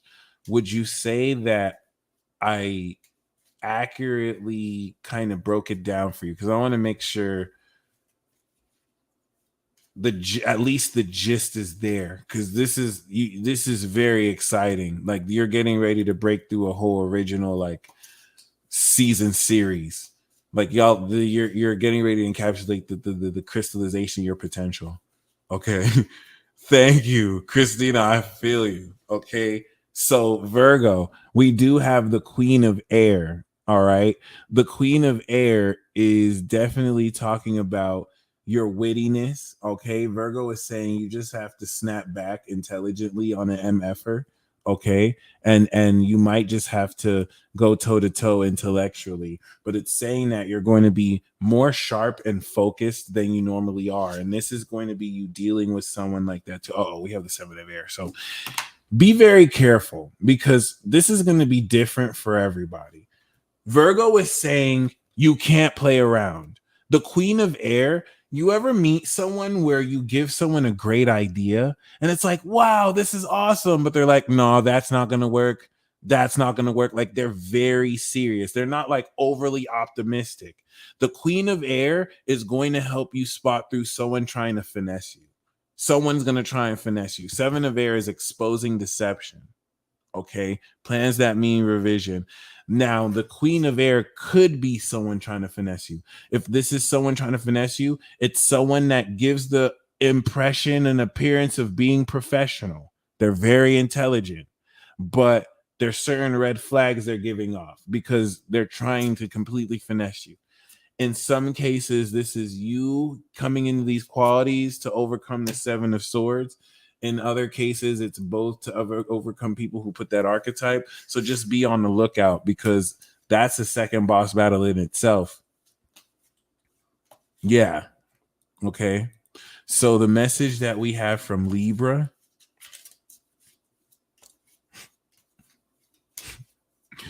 Holy shit. What the fuck do you mean? The message that we have from Libra is the lovers. Of course, we get the lovers from Libra. Libra is just like, boo, I'm gonna hook you up. You gonna get laid. You gonna have some love. Don't even worry. You awakening all this magic. Do you want to? You want your soul? You want to do it with your soulmate? I got you, Libra. This is why you're my favorite, DG. Like, thank you. And we got the 7 of fire. So people are just gonna be on your dick. Now, this is very important because I feel like some of you, your Libra is saying that you're not just going to accept love. You're going to accept romance in the way you've always wanted it. Some of you have been stubbornly holding out for a type of love that's coming in, and like this is defending your right to have it. So like some of you are going to connect with people, and then all sorts of people are going to be attracted and interested in you, and it's going to be like you're the defending champion, and your partner is the defending champion of your heart. And it's like, you know, your people are trying to make their moves, but it's like, bitch, you can't even touch this. Like, you're not even on this level. Like, go get your ass on there. Like, yeah, I know you want this. Yeah, you can't touch it. Like, and so this is gonna be lit. It's also gonna be very passionate. Yes, yo, it's Libra hooking us up with the lovers. So this is dope. It doesn't even have to be romantic. Like, it's just gonna be very passionate and very fun. And it's all starting now, by the way. This is for the whole transit. So Scorpio.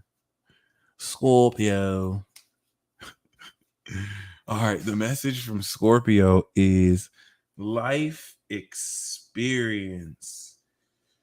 So with life experience, that's Tower. We got the Tower card, a significant life event. Scorpio's like, look, I'm not gonna hold back. I'm not a pussy. You're not a pussy. Just handle it. So Scorpio is saying anything that's not in alignment with your truth, this is gonna be disrespectful. Scorpio is gonna smack the crap out of it. But we have the 6 of water. So this is still very nostalgic innocence. I feel like this is going to be an unexpected realization of a soulmate connection for some of you too. And this is going to be a significant life event and a powerful revelation that you have a significant connection from someone with your past life. The reason why I'm going to say that it's past life is because the south node of Scorpio is of past life in Scorpio. So you're coming into a very significant life-changing realization of past life romantic or platonic potential that you are going to connect with moving forward. And that's just so ridiculous. Okay. Some of you, this past life soulmate could be the final boss that you have to either murk and recruit to your team, or, you know what I'm saying? Like, you settle things with once and for all. Sagittarius.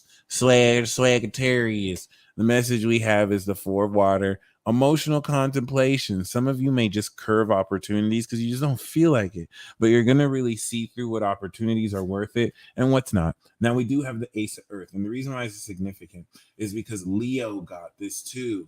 Leo got this with anxiety and projected attack. You have a unicorn showing you the Ace of Wands. So Sagittarius is saying that new opportunities that you couldn't even imagine possible are just going to happen in front of your very eyes, because magic is real, bitch. And that's every Sagittarius that's ever existed. It's literally just going to key here is Sagittarius is teaching you that there's phenomena that exists outside of your ability to perceive. So for the facet of your critical mind that's like, I don't see it, how is it going to happen? Sagittarius is going to be like, you don't have to know how. Boom. That's what's going to happen. And from that, you move forward. Okay. It's literally changing the process of how you process logic outside and beyond reason. The message that we have, of course, high magic, the lesson and message that we have for Capricorn.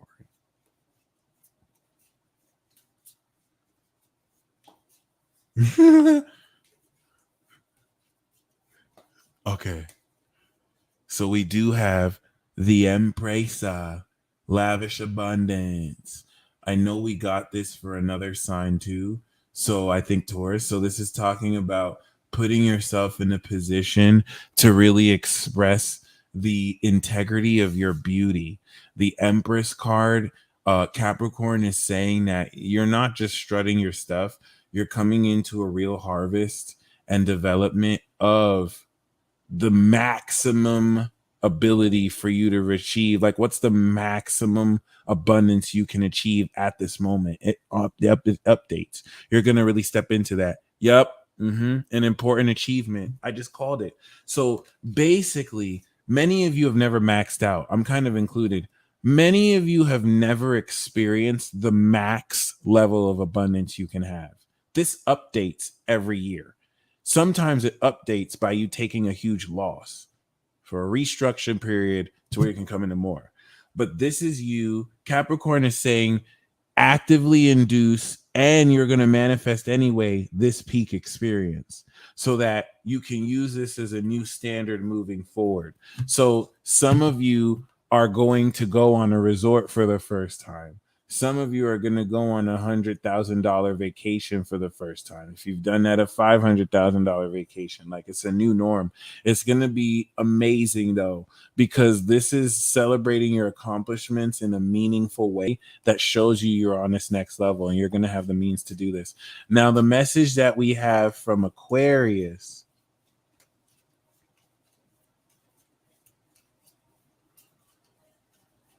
Yo, all these messages are lit. They're like, wow, it's not a game. Yes, I love it. So the message we have from Aquarius is justice. Now, we got justice for Taurus as well. So this is very important. Aquarius is the natural judge. Sorry, Taurus is the natural judge that governs 3D earth affairs. And Aquarius is the celestial judge that governs affairs beyond this dimension. Okay, the fact that we got from so below and as above justice, y'all, Aquarius and Taurus want to let you know, even in ways beyond how you know you've been wronged, you're coming into justice. Like, it's very, very, very, very important to establish you are coming into justice. You are coming into a fair ruling of how you've been unfairly treated.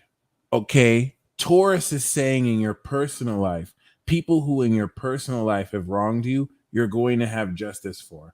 Aquarius is saying in ways out of your control that you have been deceived by government authorities and people who need to be held accountable there. Aquarius is going to hold them accountable because you stayed true despite that too. Some of you had to take penalties because you went against mandates. Aquarius is going to help you. Okay, you're going to get justice. And we got the Ace of Earth here too. So for those of you who have stayed true, you are entitled to compensation that Leo and Aquarius and whoever else got the Ace of Earth is going to manifest through this new money-making means. This is so lit. Next and finally, we got Pisces. Then we're going to do the collective message. Okay.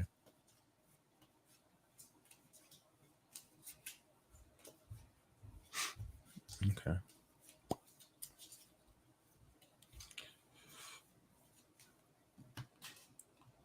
Oh, snap. Shout out to the 29-degree rising Mercury's moons. But especially risings. Oh, I'm 27 rising, but I'm close. I'm right there. You get a bag. You get a bag. You get a bag. All right. The message that we have from Pisces. We have the 9 of fire. Okay. Don't give up. Protect that which you've created. Have courage and believe in yourself. Pisces is saying they're going to try and comfort you. You have to have perseverance. They're aware of the collective unconscious. And we have the lovers. So whereas Libra got the lovers with, I don't even remember anymore, the 7 of wands. We have the 7 of fire. We have the 9 of fire. So both Libra and Pisces have something in common. You're defending your love.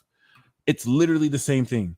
Pisces is hooking you up. So Libra is hooking you up on the social axis of love. Like you're going to meet a romantic partner in real life.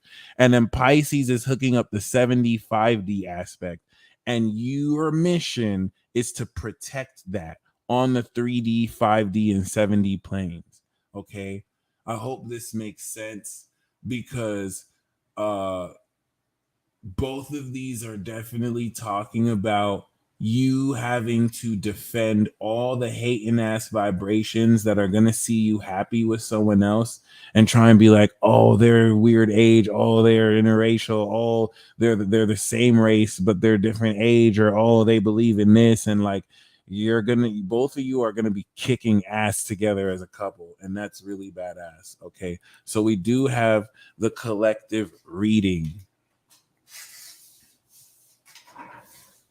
I feel like with Pisces, some of you, your relationship might be seemingly threatened. It's like you might have to choose to stay true to your beliefs or compromise in a relationship. And because you stay true to your beliefs, you gain respect from that person who wants to be with you.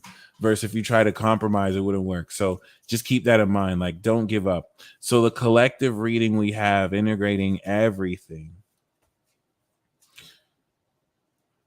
Oh, I forgot to do that. Okay.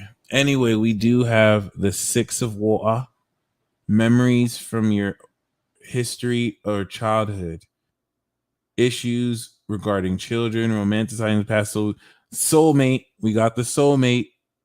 We got the soulmate. Okay. What else is new? It was super wild. Y'all going out. Oh, let's get it. Soulmate. Okay.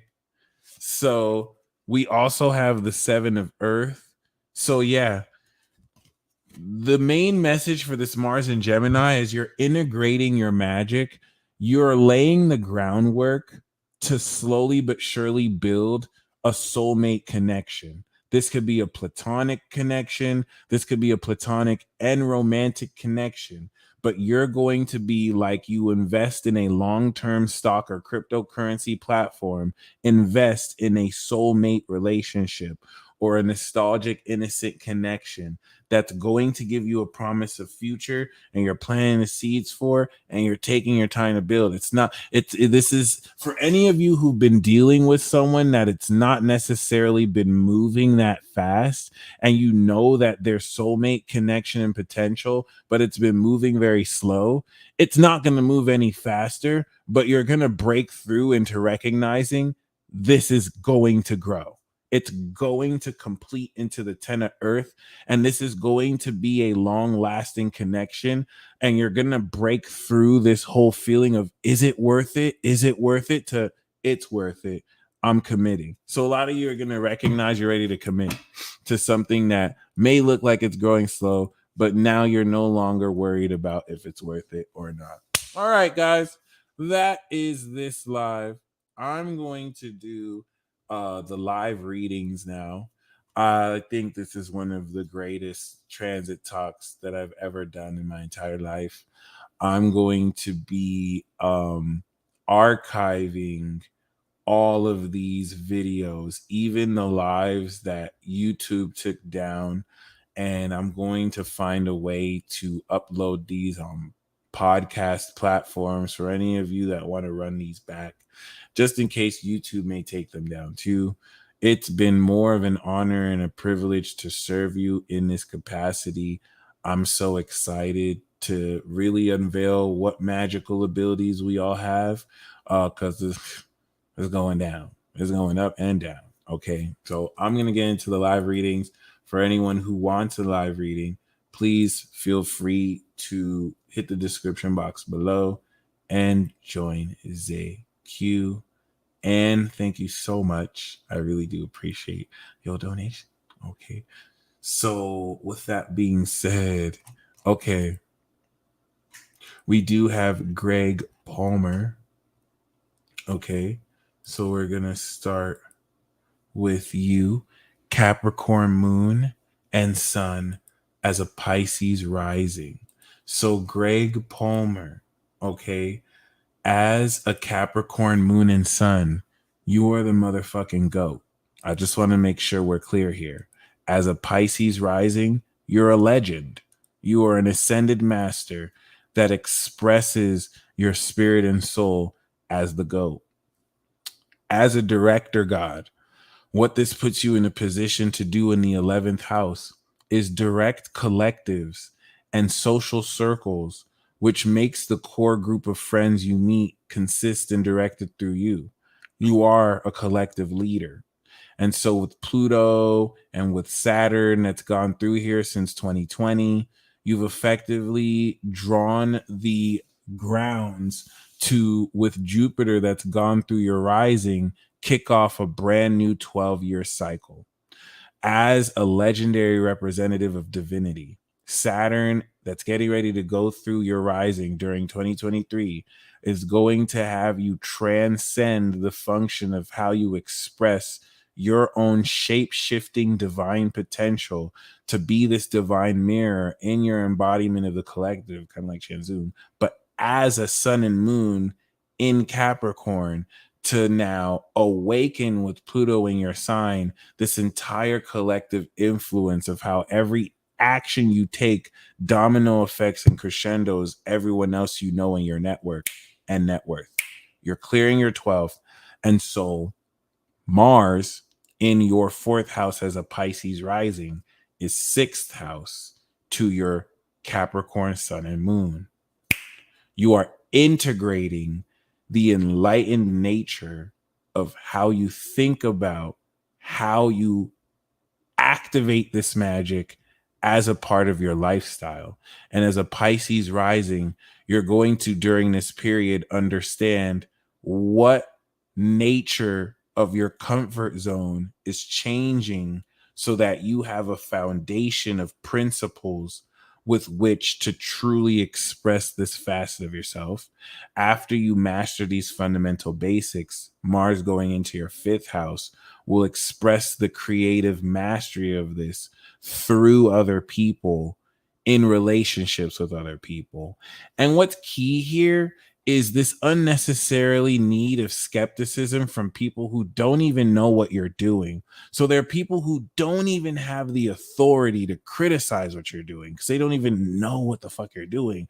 And so there's going to be this attitude people give you as if they need to understand it, but they need to actually humble themselves and get on your level first before they even bring that. And you're going to break through all of that. You're going to put so many people in their place due to you changing this comfort zone in the full-on integration of how you activate this magic.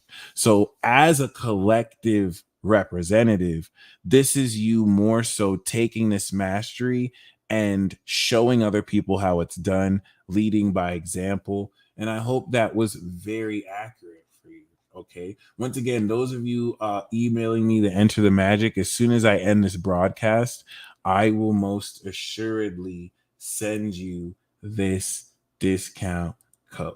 Okay. That being said, next we're going to do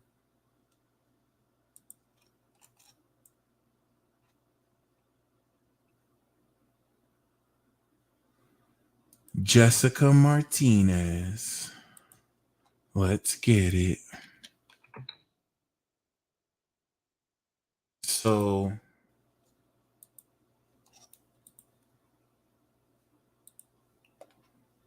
Jessica, thank you very much. Okay. And Queen Dom, I got you. Okay. So what's very key here, all right, we know that this Mars in Gemini for you is going to be in your 12th house. And this is very pivotal because you're an ascended goddess.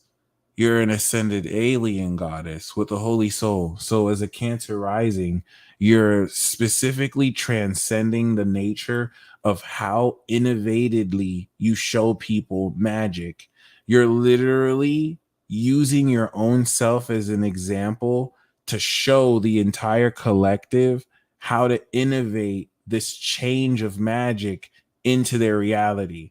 But there's an unconventional sense of how you simplify what you'll be tuning in empathically what everyone is going through. So it's almost as if you're playing resident angel through this period, and there will be a sacred exchange where you're fixing people's problems, and everyone's problems you're fixing will provide a solution to a problem you have. And this is that opposition, because Mars opposite your sun is going to reflect any unconscious habits you need to integrate through other idiots that are going to be attacking you for no reason.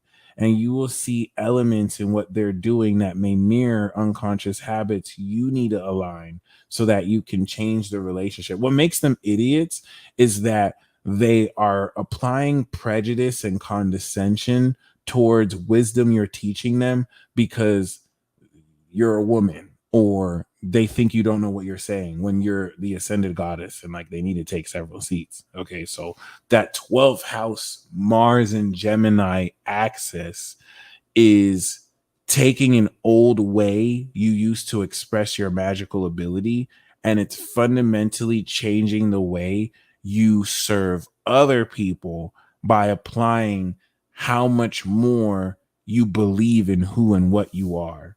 And so you're overcoming so much of this doubt through this period. And the presence of Chiron and Gemini with this grand air trine is giving you this breakthrough of knowledge to how to transform how you communicate this to people. So as people are coming into advanced mechanics of transcending their own magical abilities, you're guiding them every step of the way like a collective goddess that taps into everyone at once. And you'll be at the right place at the right time. And all of this is occurring while Jupiter is getting ready to finish out of your 10th house in MC. So it's preparing you for the career breakthrough that'll reset you into this new cycle. Once again, you're very controversial. So there are people who wish they were you. Like they think they're spiritual because they may live this in certain aspects, but they're not you. So they're going to look at you like you don't do it the way it's supposed to be done, but like they need to learn from you. Everything they learn from a book. Everything you do comes from your bloodline. So like you're just going to put so many people in their place. You know exactly what I mean too, especially in the place where you are. It's like somebody trying to tell you about your heritage and culture, and it's like, bitch, like I don't need any of your advice. Like, know your place. Like you're just gonna completely put these bitches in their place. Anyway, we do have Nancy.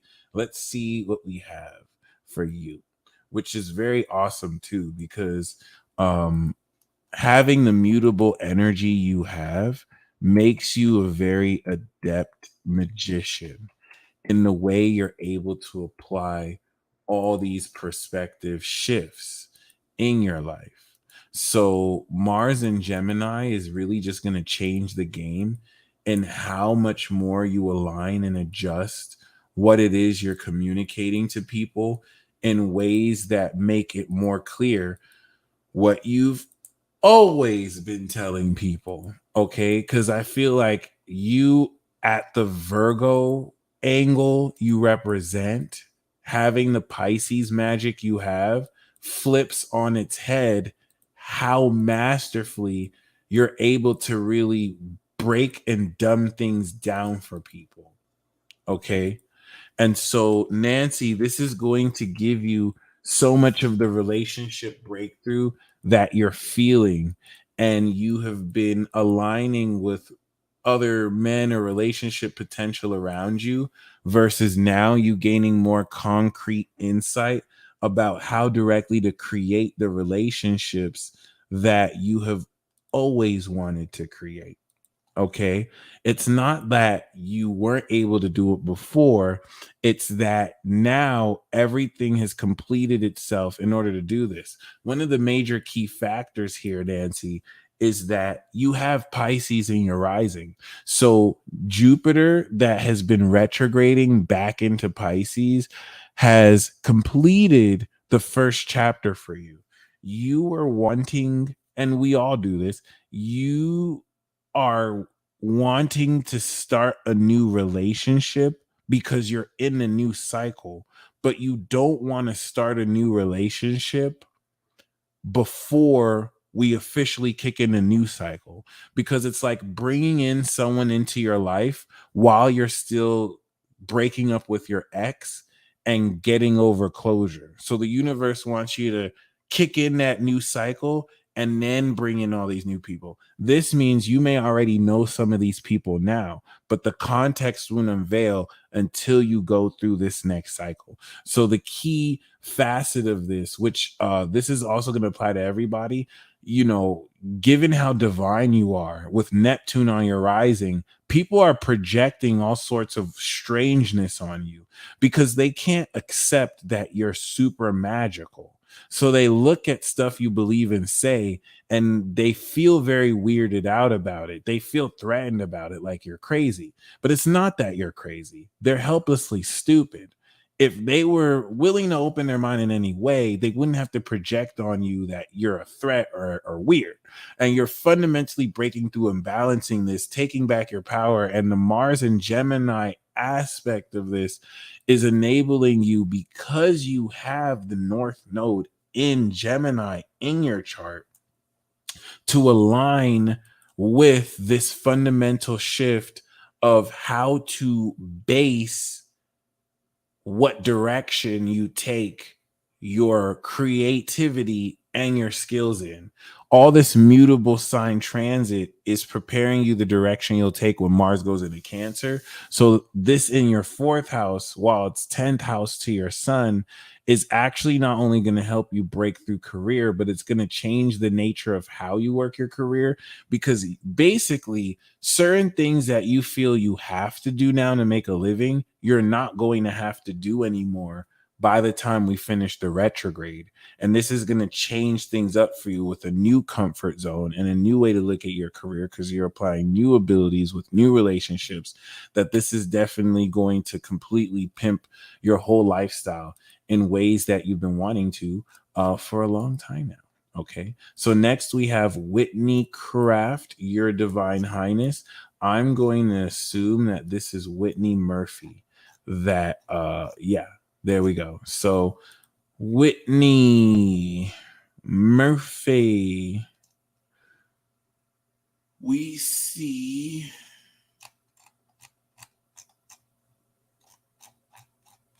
Oh, okay. I thought you sent the chat. I got you.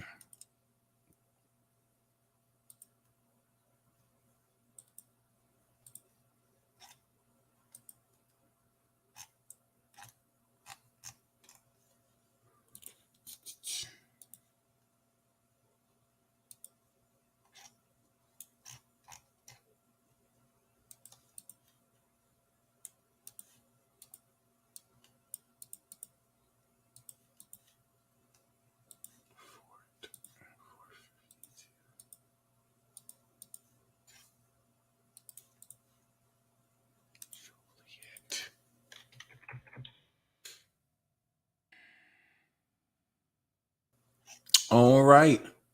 So, Whitney, we do see that you have a 28 degree sun in Taurus, which is just splendid for Rifus. That's solid. As a natural queen, you got the Taurus rising and you a Pisces moon, so you the divine boss. You really are your divine highness. You're just divine and just solid. Just you know you got it like that. You got the divine Midas touch. And your divine highness, I'm willing to bet people don't even know how to take you, because everything you touch turns to gold. So people are out here trying to play you and they just can't play you. They know that you're more than a valuable asset. You're not even just an object. You are the natural queen. And the genius you're expressing is just unhitherto paralleled. So let me just tell you, my friend, Mars is going through your second house. This is going to be a Mars return of a lifetime, because you're fundamentally setting into place the ability to assertively step into a much more creative, magical manifesting way to manifest money anyway. Okay, this is going to open up new techniques and abilities around how you think and say things and just manifest that magically. And you having Moon in Pisces gives you such an innate divine understanding that will have you pick up more complex insights that will take people years to learn. People are going to be so jealous of you of that. And they're going to try and act like, oh, she doesn't know what she's talking about. Oh, that's just her own ghetto way of learning it. Meanwhile, it's not that it's ghetto. It's that you're making people with expertise and PhDs look like fools because it took them years to get what you just grasped, and they don't know you got black girl magic. So, like, duh. The thing here, though, is with this Mars and Gemini aspect, because you are operating with this with Chiron as you're going through a Jupiter return, you're getting ready for Jupiter coming into 2024 to kick you into a 2023 and 2024 to kick you into a brand new 12-year cycle. So you want to be in a position to surrender the next year and a half, as everything is going to unfold for you as it should. The way that you will act on ideas to heal your value in yourself is going to fill you in with such more assertive confidence in what you're worth and how to actually integrate that and creatively express that. Because this eclipse is going to unlock all the relationships that you're meant to transform into who honor this worth and will definitely help break you through in relation to this. So by the time we finish this, of course, Mars and Gemini transit, you command so much more financial wealth, and your ability to turn anything you touch into gold has now evolved in the quality of how you actually apply it. So maybe you are able to touch things individually to gold, and now you can just snap your fingers and a whole stadium turns to gold. That was a very quick analogy, but it's even deeper than that. Okay. Next, we're going to do Jacob Proctor. Okay. Juicy Live Tarot Pool. Let's see what we got. Thank you for your donation, Jacob. By the way, for those of you who are feeling very intuitive, some of these messages might resonate with you. So if I say any message for somebody that resonates with you, comment a fire sign emoji. Let's conduct a social experiment here. So we do have, of course, justice, brother. The decisions that you've been making that help you stand up for what you believe in are going to be paying off. All right. Especially in your attachment to your own convictions. And considering that you're a Taurus rising and we got this card for Taurus, that is very amazing. Okay. We got this with the Queen of Air. So this is Libra. This is Libra. This is talking about you expressing not only, it's like, this is literally the equivalent of winning a court case because your lawyer is on point. So not only do you stand up for what you believe in, you're very well worded, you're very well expressed, you know how to articulate, and it's saying your girl's a Libra. Like, it is what it is. So like, this could be represented through an actual, friend, romantically or platonic, who helps represent you and express this too in whatever context. It doesn't have to be just one person. Okay. So that being said, I got you, bro. All right. So next we have Dominique, Queen Dome. Queen Dome.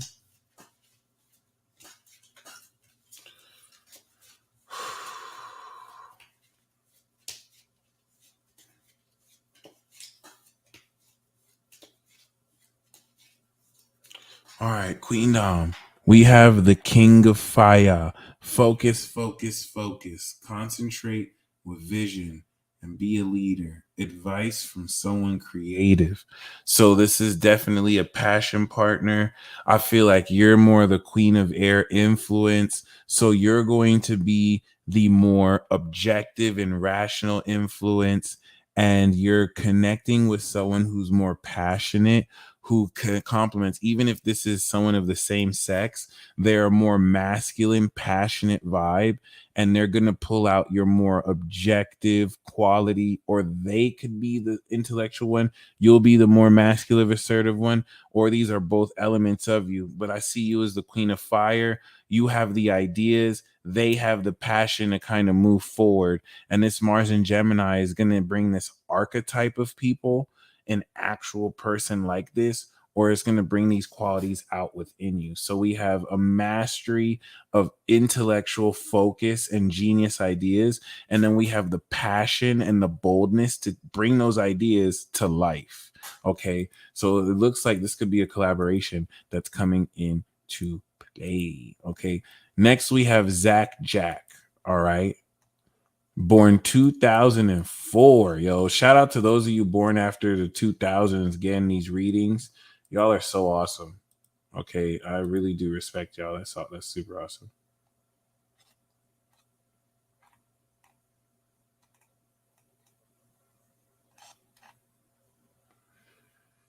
Zach Jack. June 20th, 2004.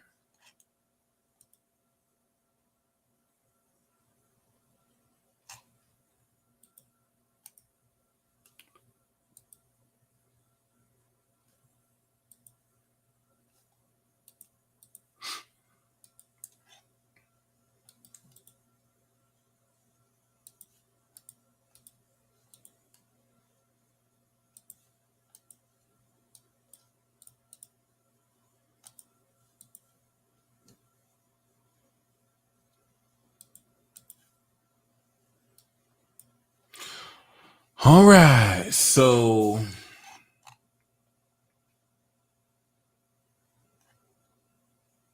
we know that you got 29-degree Gemini sun. Jesus, that's wild. And it looks like your moon is at the beginning of Leo. Okay. So your Venus is in Gemini. And because you have Venus in Gemini as what looks like might be a Scorpio rising, I don't know where you were born. So I'm not going to really assume that. But this is going to activate like most Geminis, because you also have a master Mercury next to it, even though it's in Cancer. This is going to activate through you the personification of how you actualize this masculine magic potential. Especially given its position, it could play out in a way of how you deal with other people, in taking the ascended nature of how you show people the truth and draw very important boundaries in your expression of this. Because you are new gen and you have Neptune in Aquarius, Mars's connection to your Neptune in Aquarius, unlike most other people who are born in the 70s, 80s, 90s, those of you who are born in the 2000s, Neptune in Aquarius trining this is going to give you celestial foreknowledge of what to say before you even know to say it. You're going to be aligned to a very advanced element of intuition that will claircognizantly focus the knowledge of what you're channeling to add more magical potency and focus to what it is you're expressing. And this is going to really frustrate people who don't know how to manipulate you, but also reveal what they're doing. We also have to take into account that you have Pluto and Sagittarius. So Mars that's opposing this through outside influences is going to extremely challenge how assertively you express your ideas and change people's minds with this expression of your ideas. It's just with Neptune and Pisces, the subtle gaslighting that will happen to you will kind of try and guilt trip you and shame you for these creative realizations you're making for others in an attempt to manipulate and limit you, and to the and to the whole nature that you don't let it happen. This will be your breakthrough. So this is really just going to invigorate more power in how you express yourself. Okay. That being said,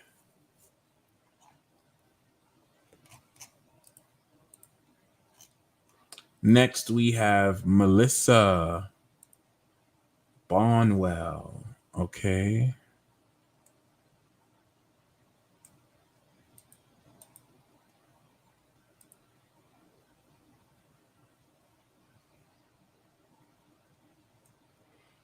Interesting. So,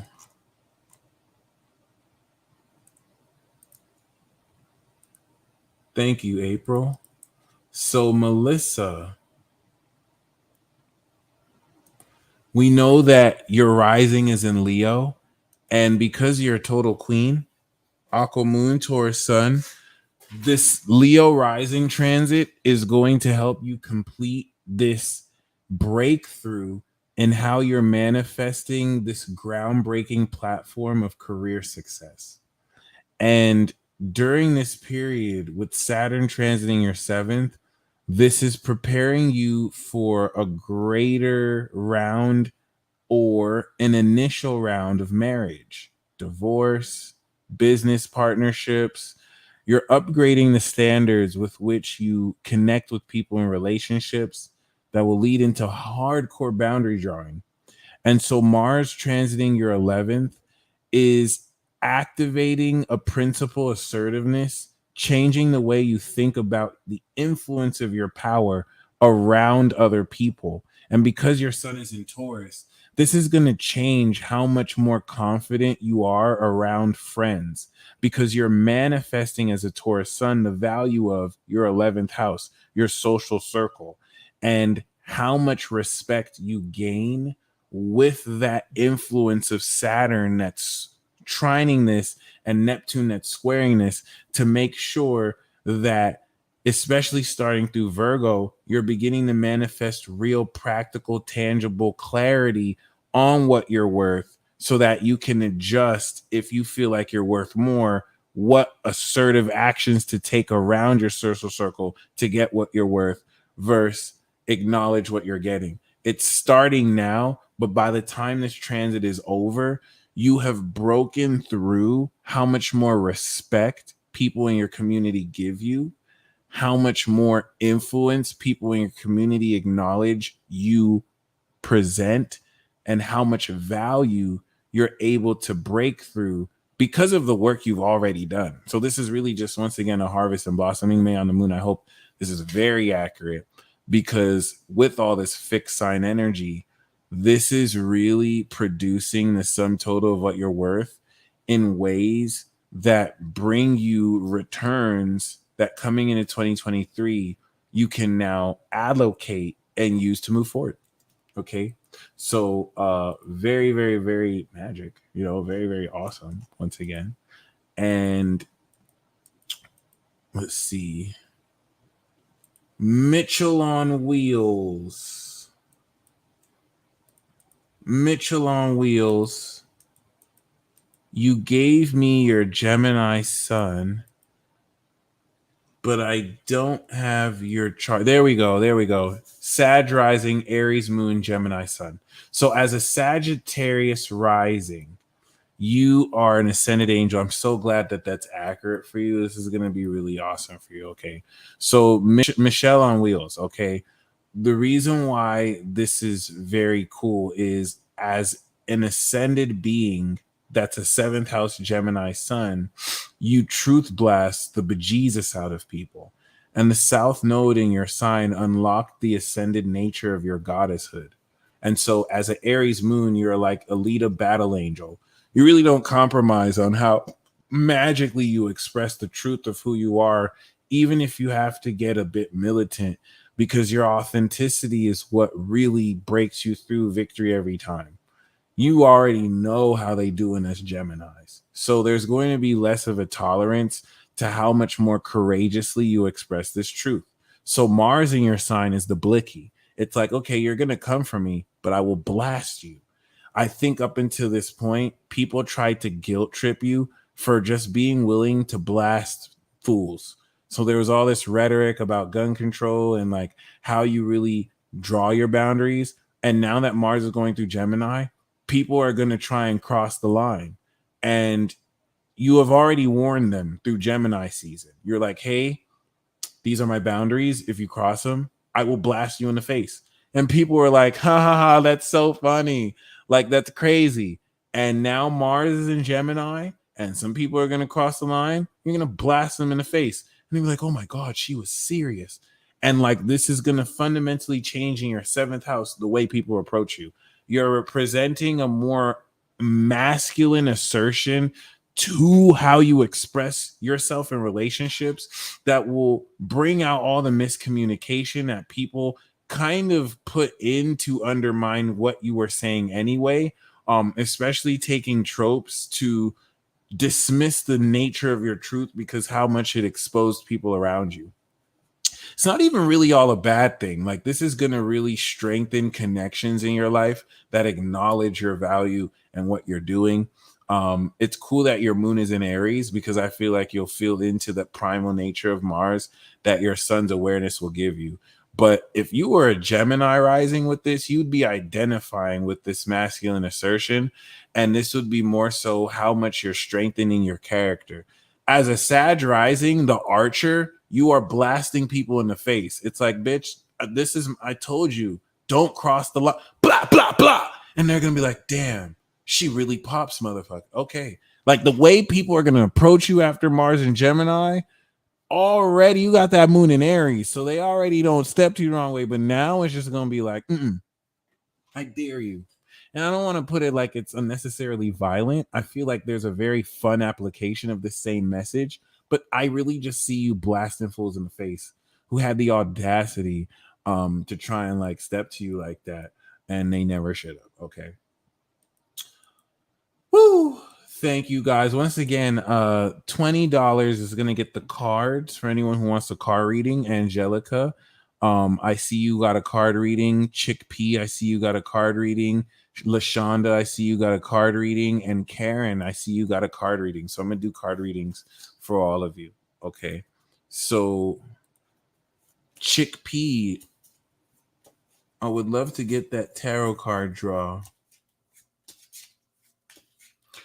Chickpea, the card we have for you is this underlying theme is definitely speaking of Karen. I got you. Okay. Much appreciated. This underlying theme is definitely speaking of soulmates, and more so this sense of you fully connecting with people who activate feelings you might have lost as a child.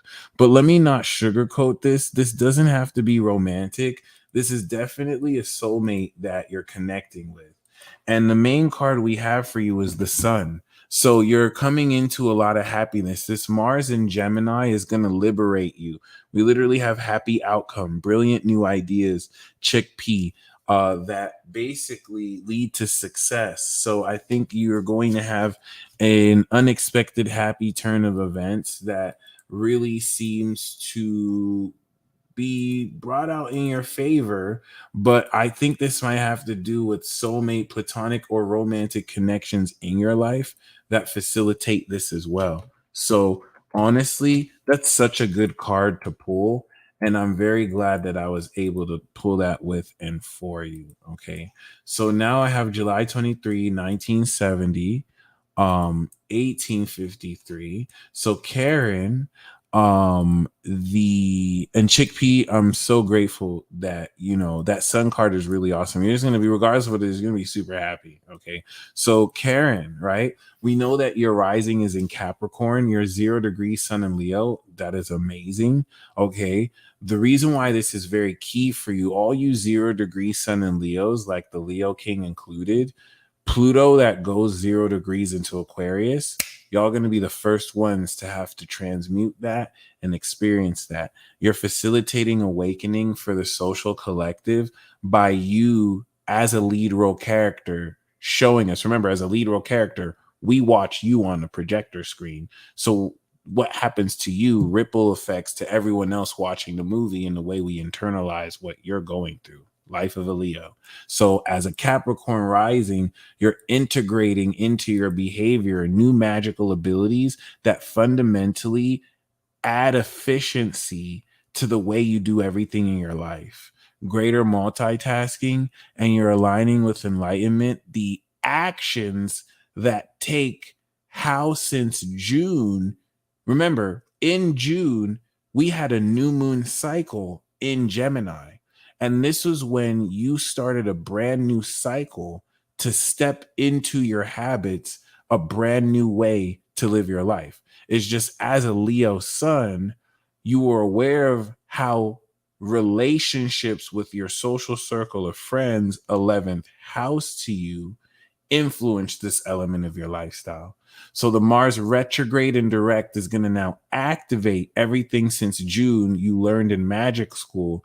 Any techniques you were learning, like, oh, here are breathing techniques you can do every day. Now Mars is having you literally act off on it. By the time you finish this Mars in Gemini transit, the way you live your life is not only going to be so much more efficient, you're integrating Saturn and Aquarius's strengthening of your financial acuity so that you will have a much shorter work week, but you will make that much more substantial money.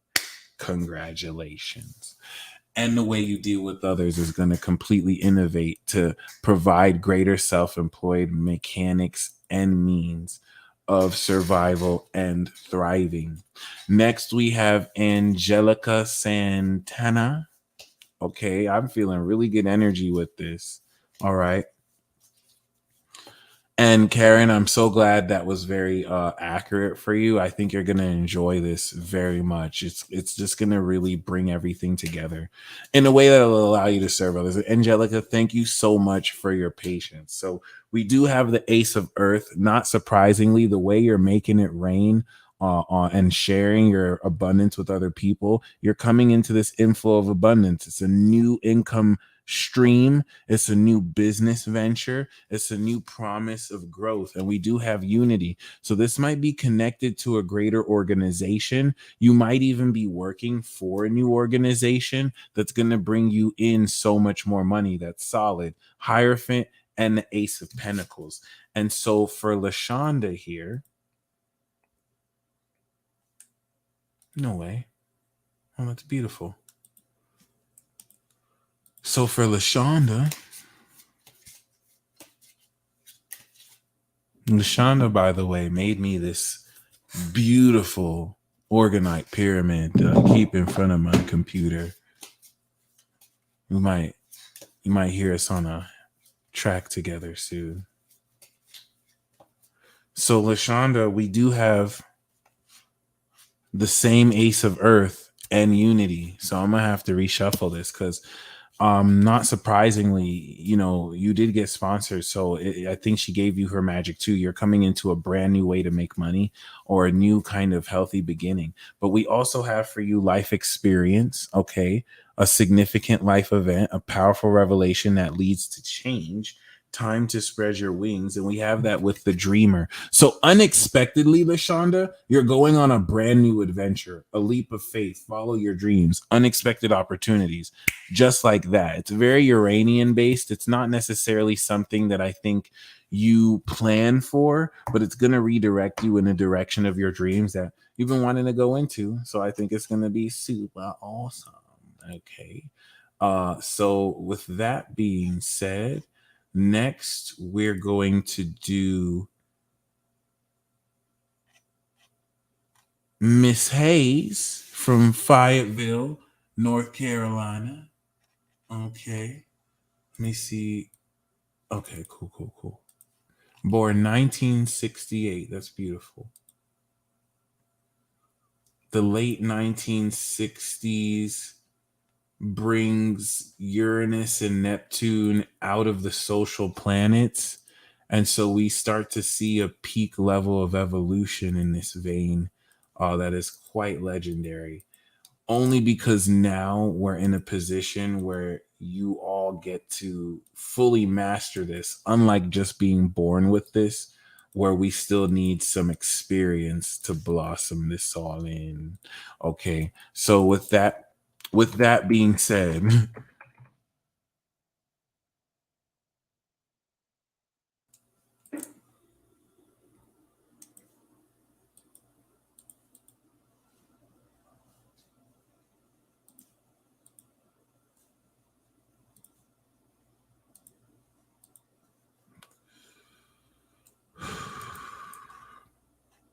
I love to see that you're also a Gemini. It's interesting. Most of the Geminis who ordered reports have Mars in Gemini. And like myself, I see that you are a natural royalty. You're a natural queen. So this is what I have chills. This is what I love about your chart. I'm assuming your name is Yvette because I just see YVE. So I want to make sure I'm saying your name right. But you are an angel. You have angelic quality. What you and I have in common is that we're both second house Gemini suns. And as second house Gemini suns, we manifest our value through individual communication. People are paying me right now so I can tell them the truth, except you have Mars and you have Venus here. So you have a way of polishing the truth to beautify it and also express it very assertively. This Mars in Gemini is going to have you act off of new ideas to manifest your value. So for you and me, it's going to actually be very, very amazing for upgrading your financial world. And this is going to happen during the eclipse period that will unlock relationships that match how you're stepping into your natural royalty. I love that you have Neptune in the seventh. You're so psychically discerning of the psychological nature of your relationships with other people. And I would really love your feedback on this because I think you have a lot to look forward to with this Mars transit. The retrograde is going to reevaluate how much more worth your services and time is and how to actually add value to what you're manifesting. So by the time we end this transit, the amount of money you manifest is just going to be so much more like magically potent, more. And it's not about the amount you manifest, but how much liquidation you're able to integrate it in how you work with others. Which, you know, with Saturn and Aries, the North Node in Aries is going to prepare to release and transcend. So you're definitely releasing a very important cycle moving forward. Okay. Next, we have Giselle M. Taylor.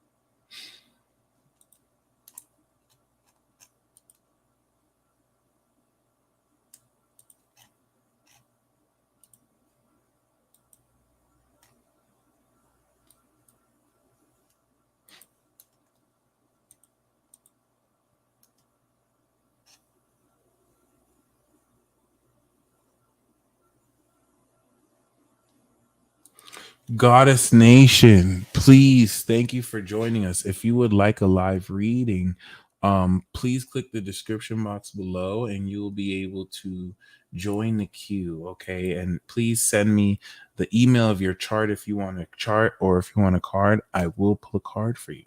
Shout out to Miss 1989. Let's see what we got for you.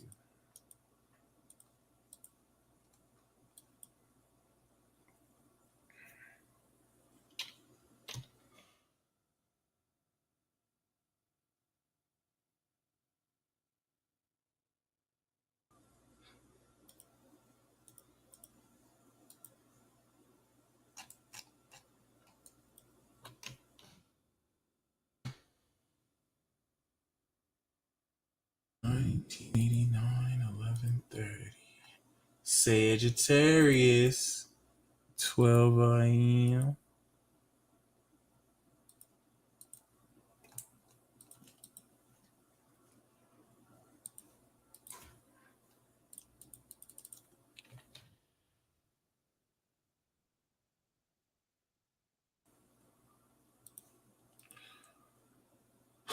Sweet.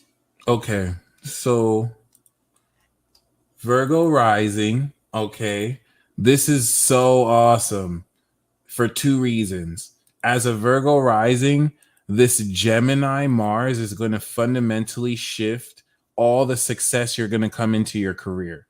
And Virgo risings, you've been getting prepared for this your entire life. Okay. So the reason why this is very key is Divine Tribal Soul. I hope you enjoy this. I think you'll really like this live. Angelica Santana, You are the best. Thank you so much. I'm looking forward to keeping in touch with you. Okay. So, Giselle, the North Node 2020 and 2021 changed the destiny of your career path. And Saturn in your sixth has been strengthening the authority you have to make a living. It's like, let's say, pre 2020, you were a marketer. Then the North Node went through and destiny changed your career outlook. You're like, you know what? I'm not meant to do marketing. I'm meant to be a musician. And now Saturn in your sixth house is helping you create the lifestyle with advanced techniques to which can support you being a musician. Now Mars is going through your 10th. Now you've already bought all the musician equipment. Now you're doing sets. And this Virgo season is you practicing being a musician so that you can be the musician. And Mars in your 10th is going to be the actions you take to break you through career goals you have in your career. Please let me know if that analogy makes sense for you too, because now as a Sagittarius sun, you're aware of this in your relationships with other people. So you're going to be dealing with people, especially in your family or in your private life, that's like, you can't be a musician. You should be a musician like this, or maybe you should do music like this. And you're gonna be like, no, I'm gonna do it the way I want to, or you don't even have the authority to tell me how to be a musician, or I play music way better than you. You shouldn't be talking to me about music at all, or oh, thank you, that's constructive criticism. So like this is where you're going to, based on your awareness with relationships with other people are going to show you how to really take the right direction in your career, or you're going to show other people what directions you take in your career.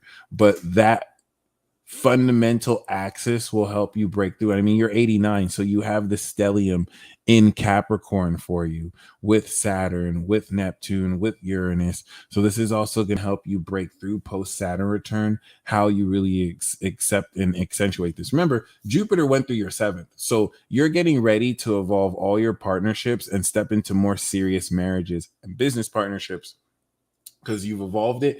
And then 2023 to 2025 is where you're going to complete the portal and construction for divine partnerships to be the norm. Okay. So that you can break through any toxicity in relationships and step into a much more divine nature of how you connect with people in relationships. So I really hope that was very accurate for y'all. Okay. Boom.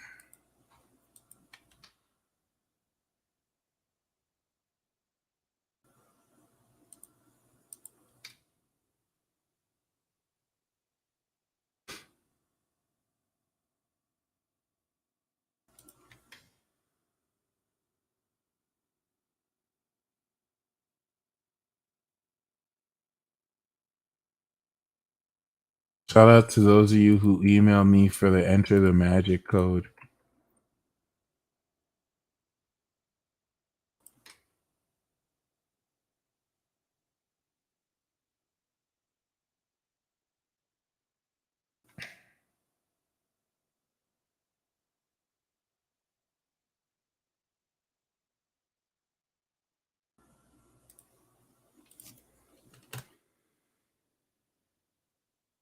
All right, so let's see who we have next. Feels like a late night session. Giselle, thank you so much. I'm really glad that resonated with you. I have never been to an astrology convention yet. So I mean, I'm gonna make sure I'll see if I can hit up one. I just never really uh gone to any of these things yet, but I'm definitely down to opposed to it.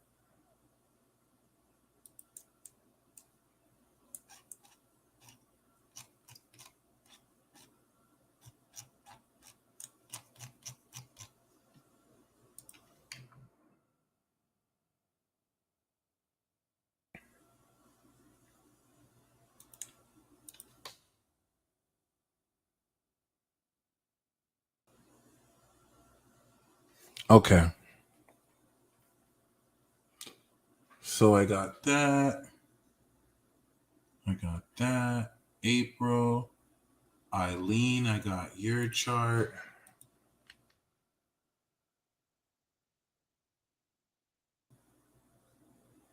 Kellen.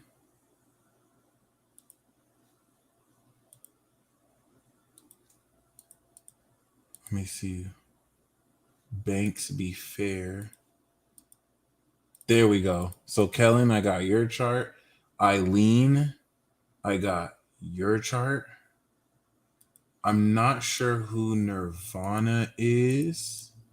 Nirvana Tsunami. Oh, Nirvana, I got you. I got you. I got you. Okay, I got your chart too. Let's get it. Okay, beautiful. Nirvana, we can even start with you. Thank you. Plus, I want to build a whole new astrology convention too, kind of more updated, if anything.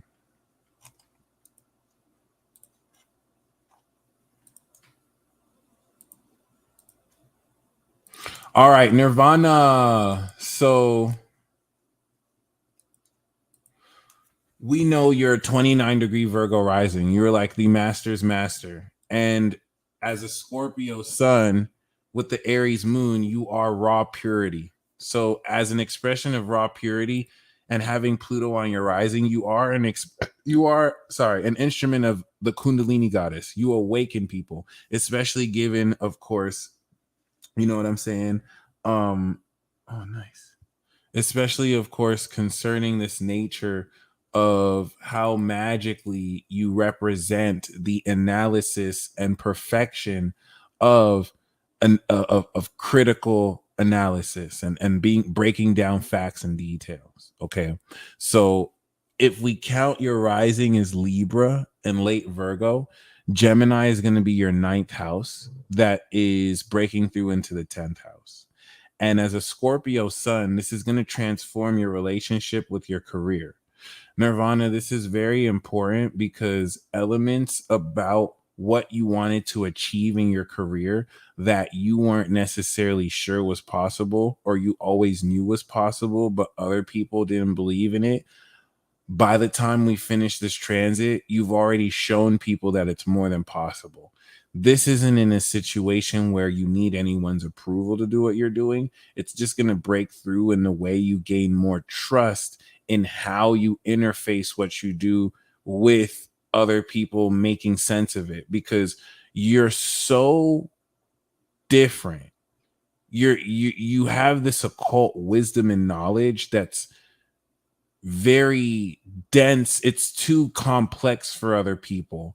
And so this has been a form of resistance for other people to get to dive into you. But the South Node has been unlocking this wisdom so that you can now have more palatable ways to actually deal with other people. This is the eclipse in your eighth. So Mars in your ninth is going to be a very assertive, masculine way to teach and show people concepts that for so long they've been closed off to getting, but you found greater ways to simplify this. This is all happening while Jupiter is coming back through your seventh to evolve all your partnerships with other people too. So you're going to see the influence you have on other people and the evolution of your personality express itself through other people like never before too. And you're coming into great breakthrough in your relationships with other people and how far you really go through really embracing how amazing you are as well. Okay, so let's see. Kai L. We know that whereas Nirvana is second house Scorpio, you're second house Taurus. So this eclipse, once again, is having you as a cosmic boss manifest so much value. The significance of Mars in Gemini is manifesting the value of your attitude. As a Taurus sun, it's going to get you stacks. But as an Aries rising, it's putting you in a position to assertively express the value of what you have. This eclipse is having you realize, oh, wow, I've been letting people undermine my worth by giving my power away.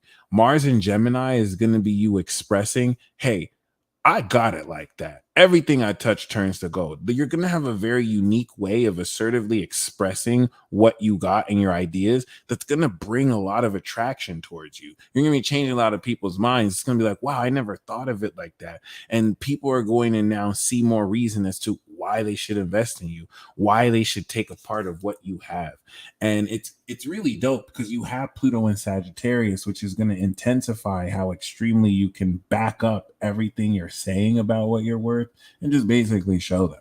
So we want to remember, as an Aries rising, Jupiter is kicking you in a brand new 12-year cycle. So as we finish the retrograde and Jupiter comes back through your rising, this is definitely going to step you into really kicking and expressing in this next level, once again, of your natal chart.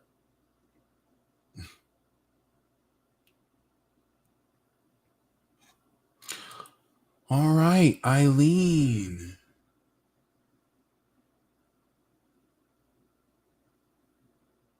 Okay.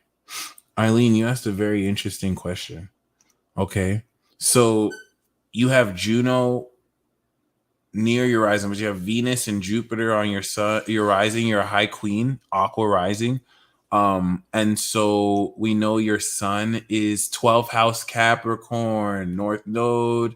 Okay, so this is kind of interesting because Saturn that's finishing out your first is going to be what times out the conflict you're having with your ex-partner right now, especially because you have Saturn in Gemini, you have the south node on Saturn. That's so gangster. So you have this max karmic authority. And the reason why we want to talk about that is Mars is going to light that up. You definitely, oh yeah, you're part of that grand air trine generation. I think Alex Jones has this too.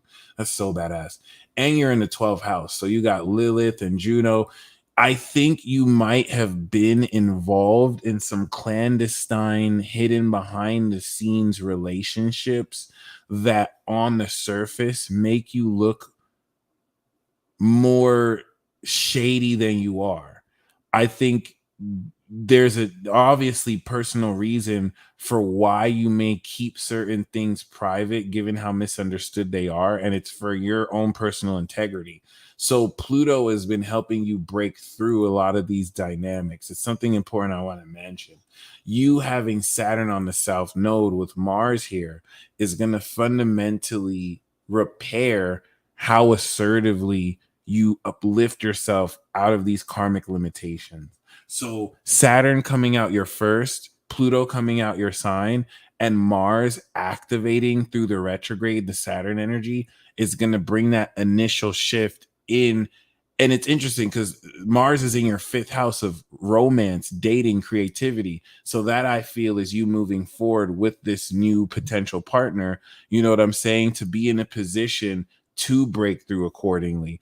And Mars in your 5th is going to restructure why it is you like what you like. You're going to look at stuff that you love to do, and you're going to realize you like it different. You're now coming into a much greater way to step into who you are because you're so much more mature and you've had to break through stuff for other people. So this narrative is you're no longer being the 12th house martyr.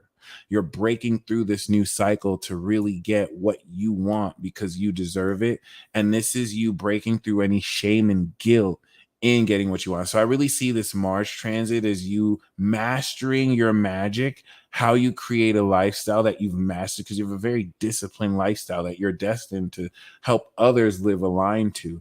The nature of your Saturn is you live your life so enlightened. People are supposed to look at how you do it so that they can gain insight from you and you help set people's new lifestyles free. So that's very interesting. Any limitations and difficulty that you have right now concerning your relationship with other people is going to break through considerably. This Mars transit is just restructuring the approach you take it because you're going to really, and I feel like being with this person, he's going to stimulate your heart so you revisit what it is you love and explore it with someone new, even if he's not meant to stay with you, even if he was just meant to show you what that is and you explore your connection with other people. Because by the time this goes into Cancer and into Leo, you'll be moving forward on new relationships and you're going to be so much more empowered. You're going to be so much more confident stepping into it. And this is going to be so much better. Okay. These readings are so awesome. So next we're going to do April Howell. Okay. So Aqua Goat Gal, thank you so much for the feedback. I'm so amazed that it's spot on because it's a very complex situation that to deal with is incredible how you're breaking through it. So I'm glad I was able to help. 86.5.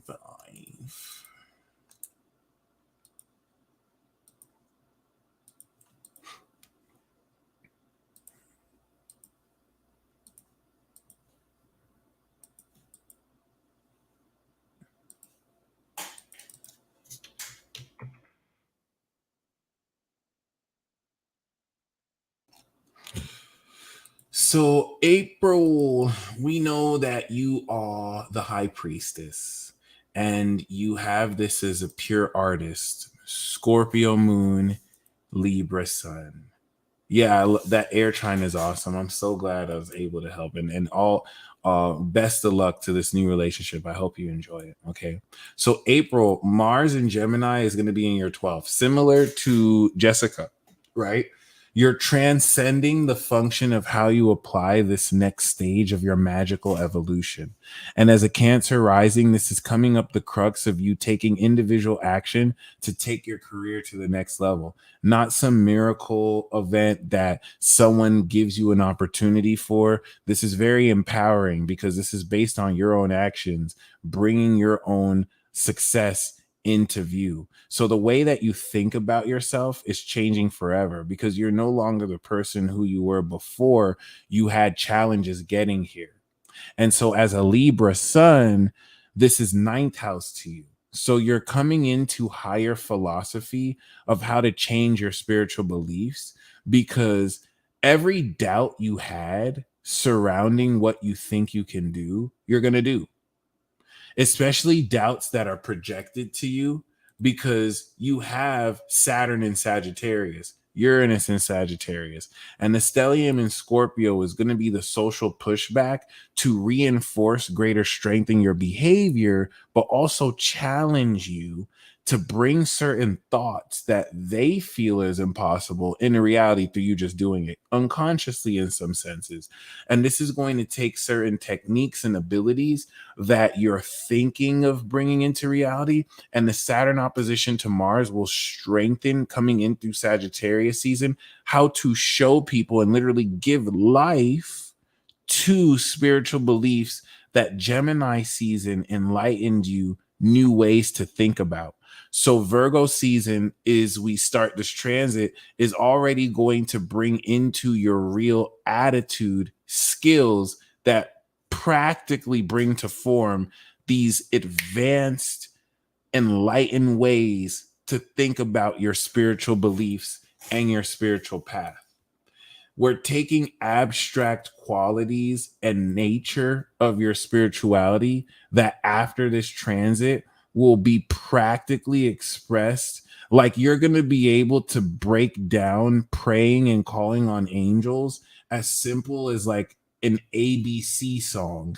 So ridiculously simple. And you're going to be able to now take these new techniques and serve the collective with it, especially as a pure artist, which will show you how much more better and efficiently to communicate with people you're comfortable with, how to balance these qualities. Because Pluto is also going to come out your 7th, and as it goes into Aquarius, it'll completely transform the way you apply your brilliance and intelligence towards others. And I'm so glad it's spot on because this is just going to release any kind of like subconscious weights around what you've always known was true about yourself, but you weren't as confident to communicate until now that you've basically manifested every proof and result to show that you were always this genius. Okay, which is so awesome. So last but not least, we got Kiwi Serpentine. Amazing chart. Pluto Sag, Saturn and Aries on the rising. You a whole gangster out here. Okay, you're the ascended master, the Sag Moon Virgo Sun. So we know that Mars is going to be in your 3rd house. This is going to be very interesting because you have Pluto 0 degrees. You have the Sun 1 degree. So you have your Sun square Pluto. The Mars that is in the beginning of Gemini is triggering you right now. everything that I said in this Mars transit in Gemini, you're going to facilitate for the collective first before anyone, like a TA that has to come into the subject material first before the students even know. So you're going to be aware of this new moon change immediately, and it's going to add an assertion and aggression to how masterfully you express your attitude and speak up about what has to be said and act off of this enlightened nature of your mindset so that you can brilliantly advance the quality of what you do and how you develop this nature of your skill sets, so that by the time Mars finishes in Gemini, you have more new skills on how you do it. So let me kind of give you an analogy. Let's say this June was where you came up with the idea of reading tarot cards and you started to learn how to read tarot. Now this Mars in Gemini transit is going to have you actually do things with this new tarot card reading ability. And by the time you finish reading tarot, you have mastered it at such a basic level. You know how to develop your brand with it. Do you want to start reading in this way? Do you want to do relationship readings? You know what I'm saying? So definitely a lot to keep in mind. The third house nature of this transit is going to fundamentally set into play enlightened thought and attitude and mindset so that you can move in the right direction towards assertively integrating a new attitude. But as a Virgo sun, it's going to be in your career. So you're changing your attitude about how you approach your career. And because Pluto is in Sag, there's going to be an instant extreme breakthrough into how immediately you show other people the nature of this. So because you have Aries rising, Jupiter that's going through your rising during this period is going to kick in to gear a brand new 12-year cycle. As you start this now, you're still releasing the old world and old chapter. So you may not really be fully aware of how you step into this until next year, and it's all going to make sense. So congratulations. I hope that resonates with you. Damn, that was freaking awesome, guys. We did that. All right, I'm gonna end this live right here. So grateful for each and every single one of you. Like this was so awesome. I'm glad I was able to share this message. So y'all stay blessed as always, and until next time, peace.